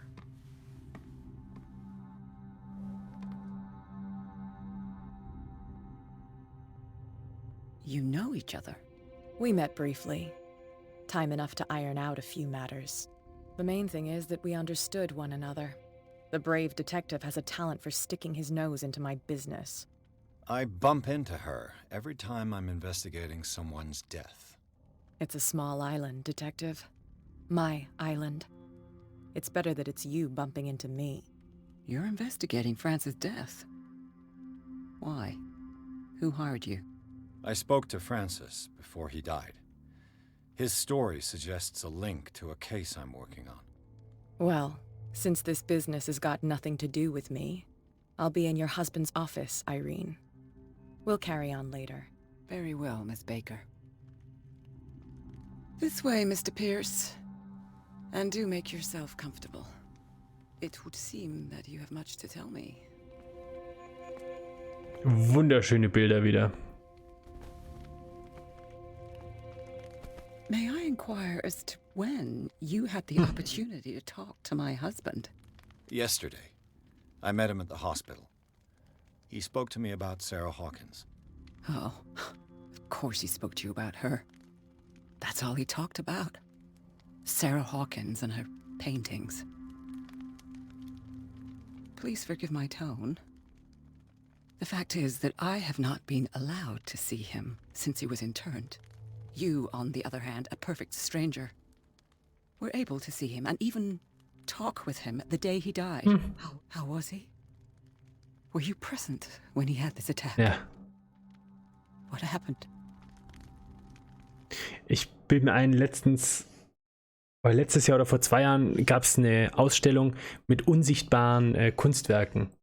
Die gab es also alle nicht, aber die Künstlerin hat dann den Leuten erzählt, wie das Kunstwerk aussieht und was sie damit meint. Und das haben dann Leute für sehr viel Geld immer gekauft.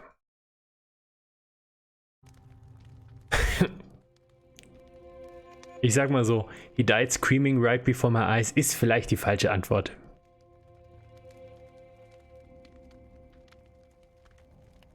I expected to find you more grief-stricken than this by the death of your husband. I do not like the tone of your allusion, sir.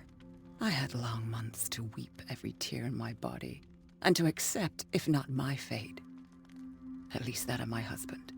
And so I'm sorry to disappoint you if you're expecting more hysteria and grieving widow in my voice. Rest assured, however, my anger is real. I need to understand. How could this happen? In a reputed institute? And right before your eyes? Did you not do anything? Kannst du auch nicht mehr sagen. Ich glaube, das to help him? Ich würde jetzt 2 sagen, aber ich bin mir nicht sicher.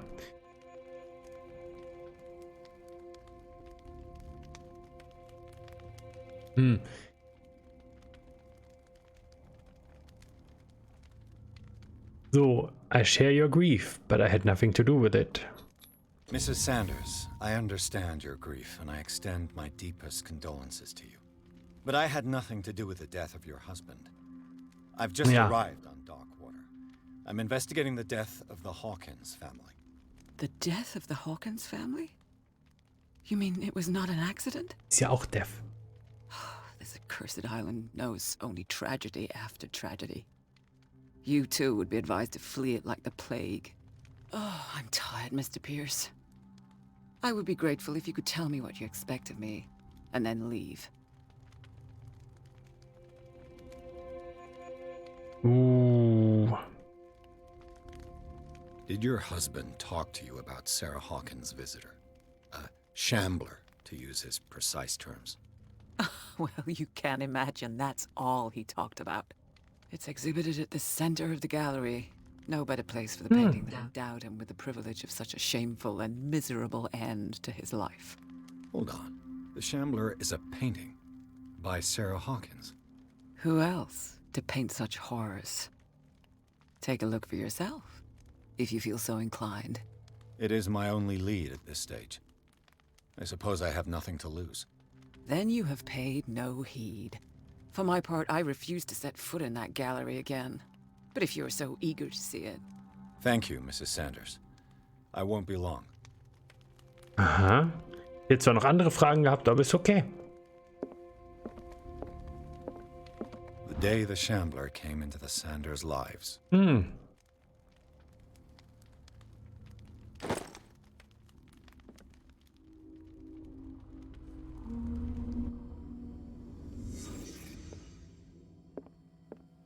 House of Artists. Das ist nicht so beeindruckend. Frances Sanders and Sarah Hawkins were close. Friends, even? Friends, even?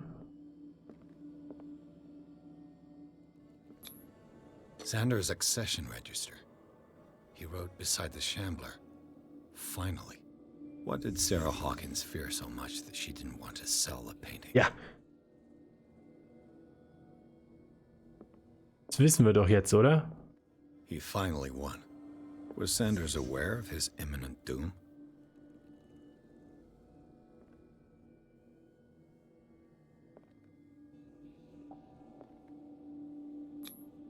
She first refused to sell the painting. How did that make her feel? Was she jealous of Sarah Hawkins? Ich weiß nicht, ob wir den Shambler...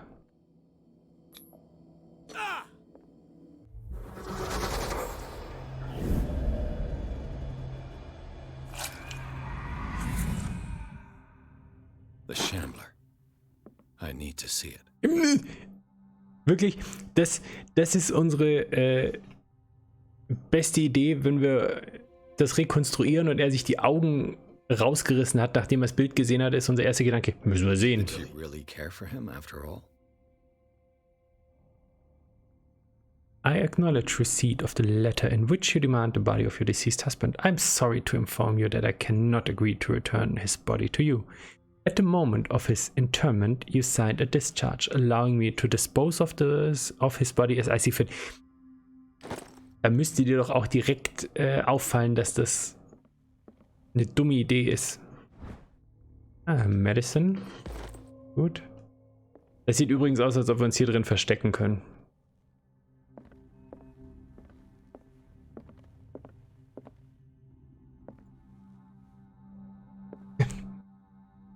Let's see what this cylinder has to say once it's inserted in a phonograph. Ja, dann machen wir es doch hier rein. Denn nicht, dass seine Frau nicht daneben sitzt. Irene, I made a mistake. I fear that it might be too late for me. Nobody should enter, except to burn everything. I never had the courage. Pay somebody to do it. He's inside my head. I see him behind my eyelids each time I shut my eyes.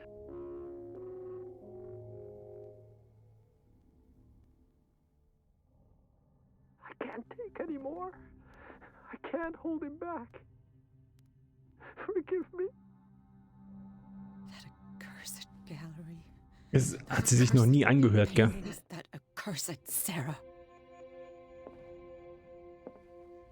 Okay.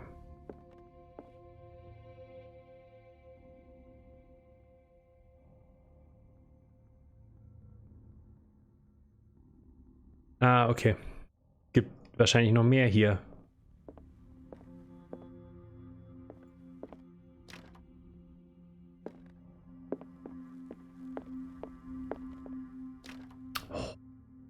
Die auch alles abschließen hier.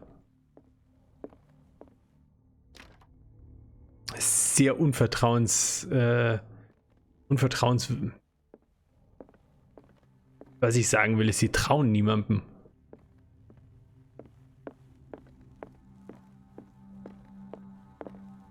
Okay.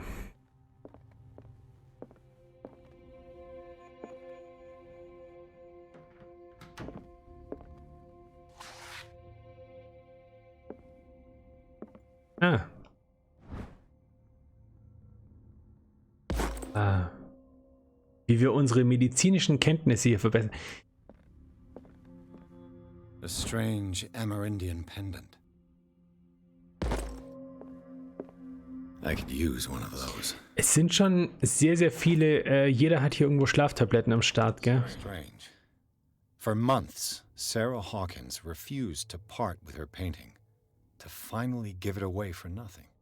Dear Francis, I beg you to give up all hope of ever owning this accursed painting. If your friendship has any meaning for you, if our friendship has any meaning for you, please spare me the weight of guilt. I cannot be the architect of your fall. I beg you, my dear friend, forget the Shambler. Ist ja nicht so, dass ihr nicht gewarnt hätte. An old diary.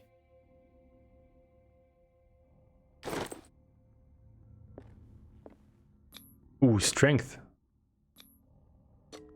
Ha!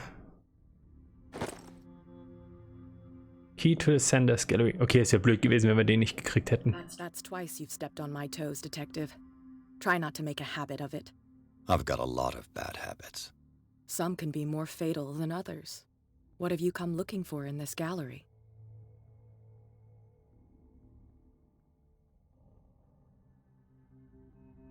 I'm not here to cause trouble, if that's what's worrying you. Worry me? Don't overestimate yourself. If the last beating wasn't enough for you, I can always give it another go. But as long as you keep out of my way, you're free to carry on with your visit. And you? What brings you to the Sanders home? I'm here on business. Irene asked me to liquidate all these paintings. She doesn't intend to hang around here for long. Why you? Believe it or not, there aren't many collectors on Darkwater. It needs someone with a network and a means of transport to the mainland. A choice that comes down to Fitzroy and me. And I'm far more pleasant, wouldn't you say? Du brauchst nicht so nah an uns ranzustehen, Entschuldigung. Auch ein sehr schönes Bild hier mit den Tentakeln.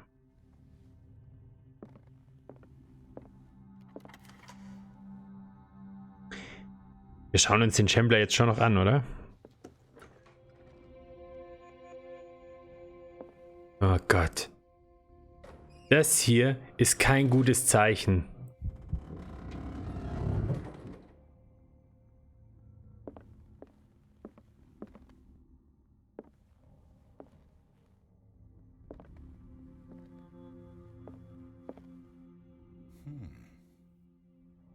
Das ist halt, weißt du, da hast du halt Geld, fängst an mit Kunst sammeln, schwupps. These artifacts date from pre-Columbian times. Hast du die Kacke am Schuh hier, im wahrsten Sinne des Wortes. The public entrance to the gallery.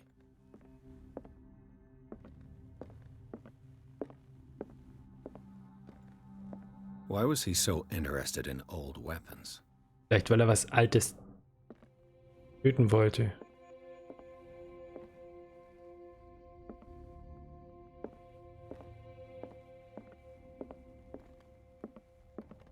Ah, unsere Lampe aufgefüllt. Auch das ist kein gutes Zeichen.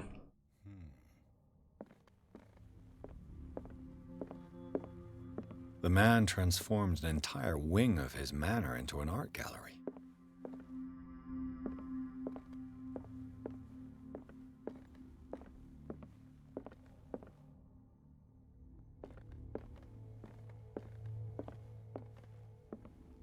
So, lass uns mal kurz überlegen. Hier ist geradeaus links. Ich will ja gleich mal gucken, wo was ist, wo wir uns verstecken können.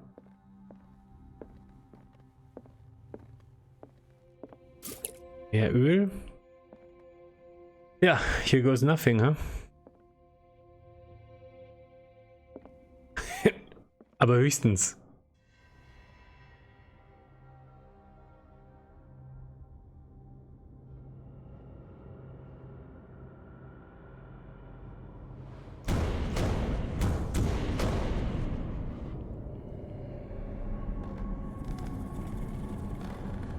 Ach, wir steigen direkt ins Bild rein, das ist ja noch einfacher.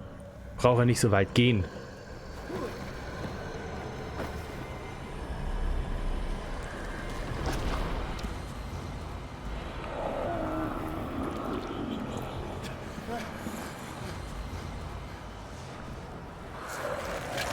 Immerhin hat er keine Augen.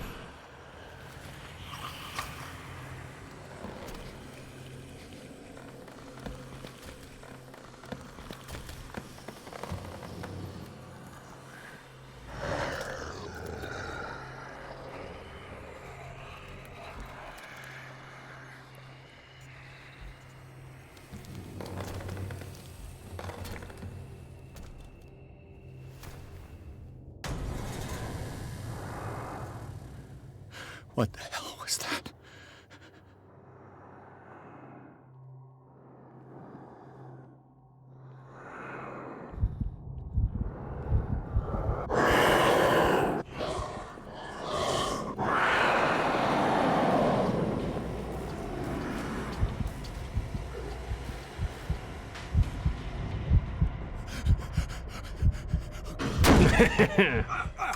Hat er uns wohl entdeckt.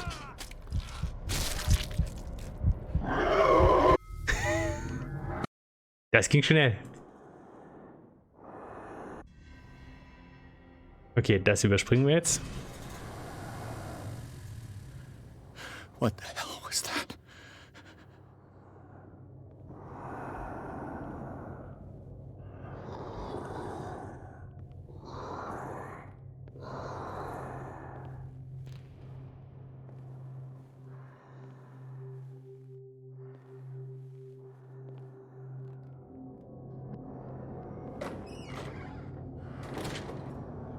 Ja. So, meine Überlegung ist, wir brauchen bestimmt eine Waffe.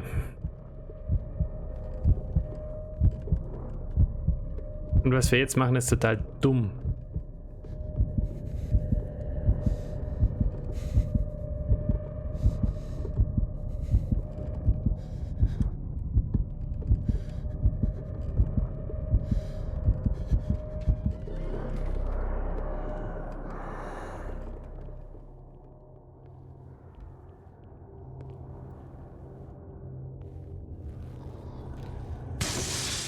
Down. Did it hear that? Da würde er uns jetzt wohl finden.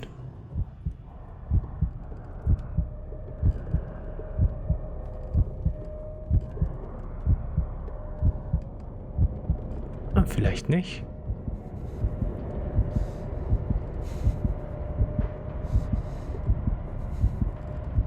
Geh weg jetzt. Ich hab nicht ewig Zeit.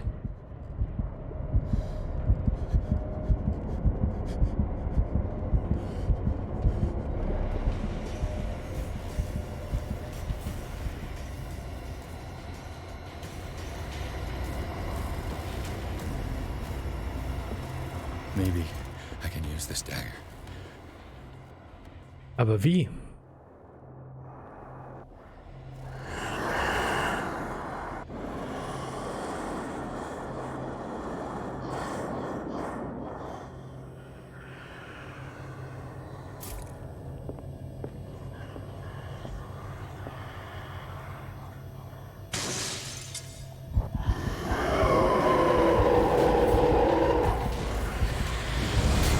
Okay. Das ist nicht die Taste für für Schlagen.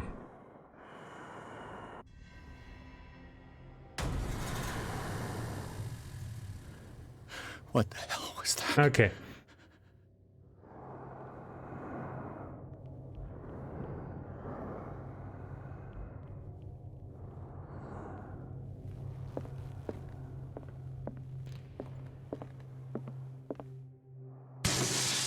Damn. Did it hear that?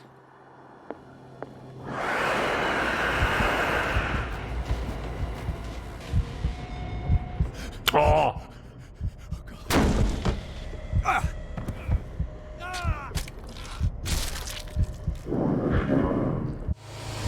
Ich sehe schon.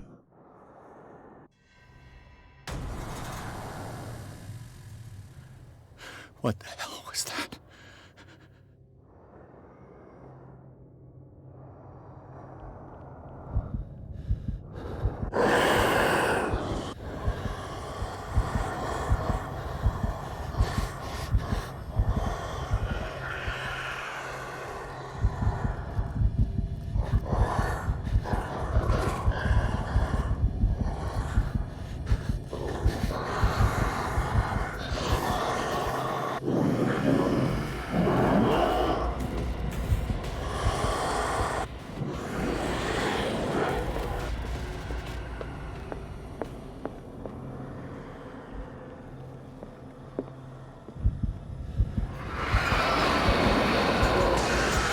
Down. Did it hear that? Natürlich hat es gehört.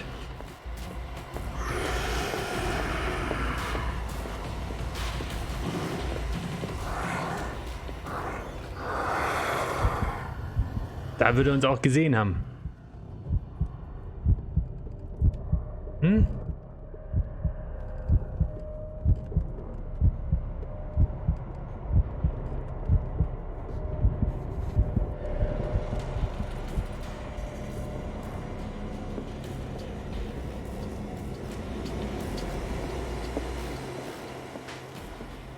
Maybe I can use this dagger. Was ist denn, was kann ich denn?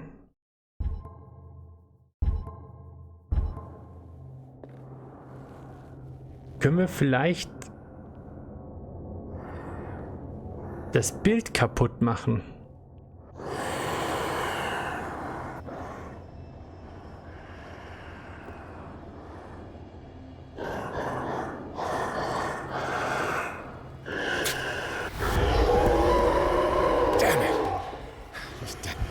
Okay, das war nicht der richtige. Ich sehe schon.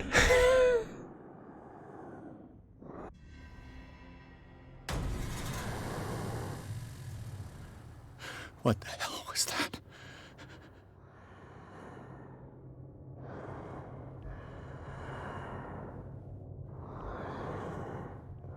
Wenn man jetzt wüsste...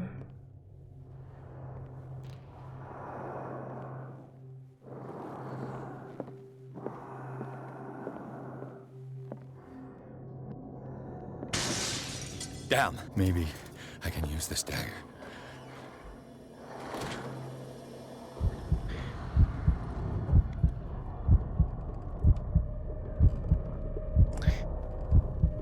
Irgendwo ist bestimmt die Lösung, welcher es ist.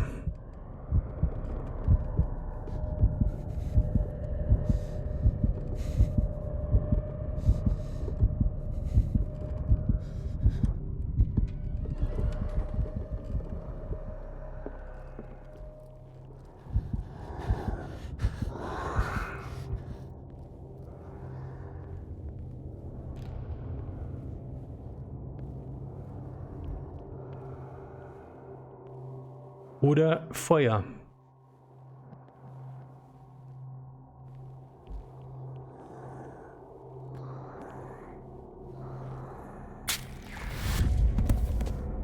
Damn it! This dagger didn't...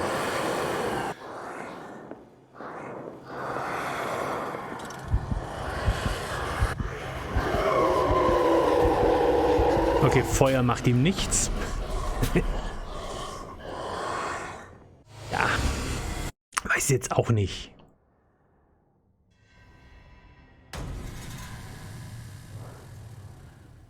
What the hell was that?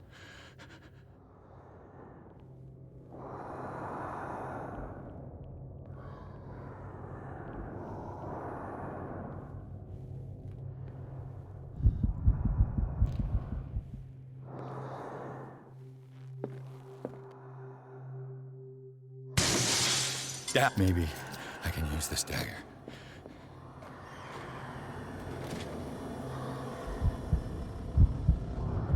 Ich glaube ja, dass es einer von denen im anderen Raum ist.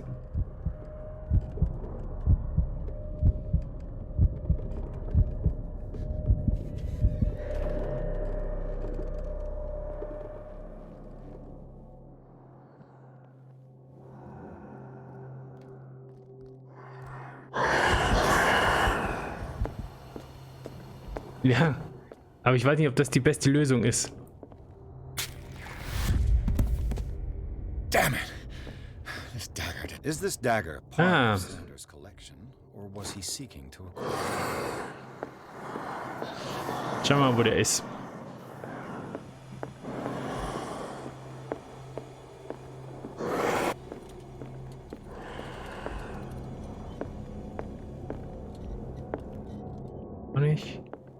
Auch nicht.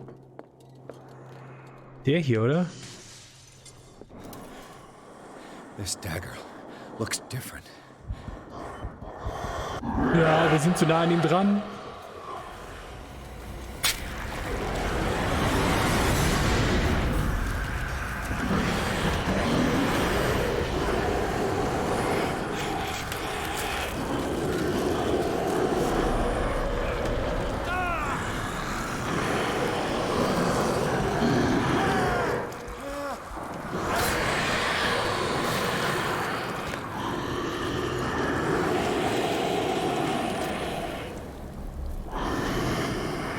Alter Schwede.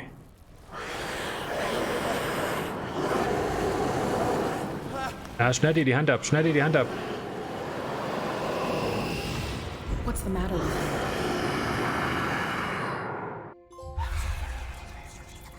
you? Nicht schlecht. You sure you won't be needing that hand? You're losing it, Detective. At this rate, you're right. The bottle will get you before I do. You didn't say anything. I saw you within an inch of putting a dagger through your forearm. Did I miss something more interesting? I was attacked by a creature. I pushed it back, I think. I think so too. Hmm?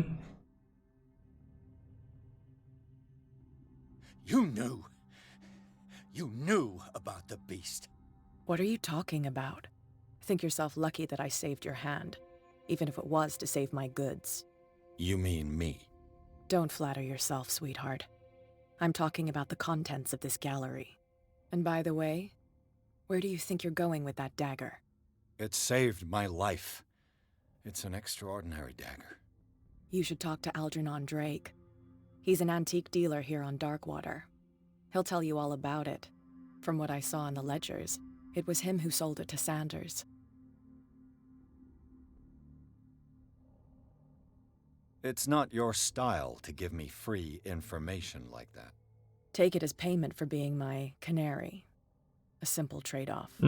Now go see your antique seller. I've still got things to settle with Irene.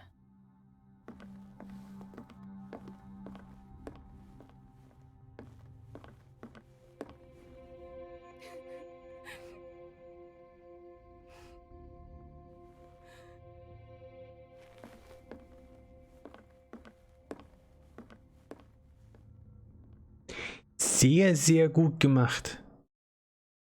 Sehr, sehr schön. Das gefällt mir echt sehr gut.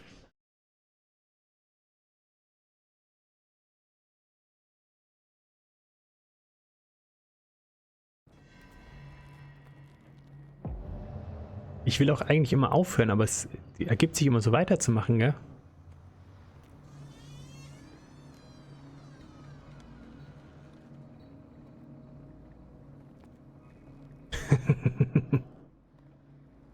Ja, vielleicht.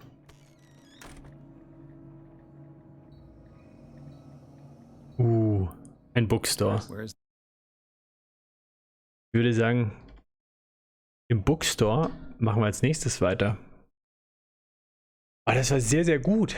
Ich bin echt schwer begeistert. Also es fällt mir auch gerade ein bisschen schwer aufzuhören. Aber wir wollen ja nicht alles heute durchmachen. Wir wollen ja noch ein bisschen für die nächste Zeit haben. Es war wunderschön. Ich hatte Spaß. Ich hoffe, ihr auch. Und ich guck mal, ob das mit dem Pulsmesser, aber ich glaube, das ist zu advanced für mich. Du spielst jetzt Trials. Aber wir sehen uns vielleicht Mittwoch. Mittwoch Dishonored und Samstag mal gucken. Dishonored oder Call of Cthulhu. Ich würde mich freuen. Das heißt ja abstimmen, schön unten irgendwo. Ansonsten vielen Dank fürs Zuschauen. Ich wünsche euch noch eine gute Nacht und bis dann.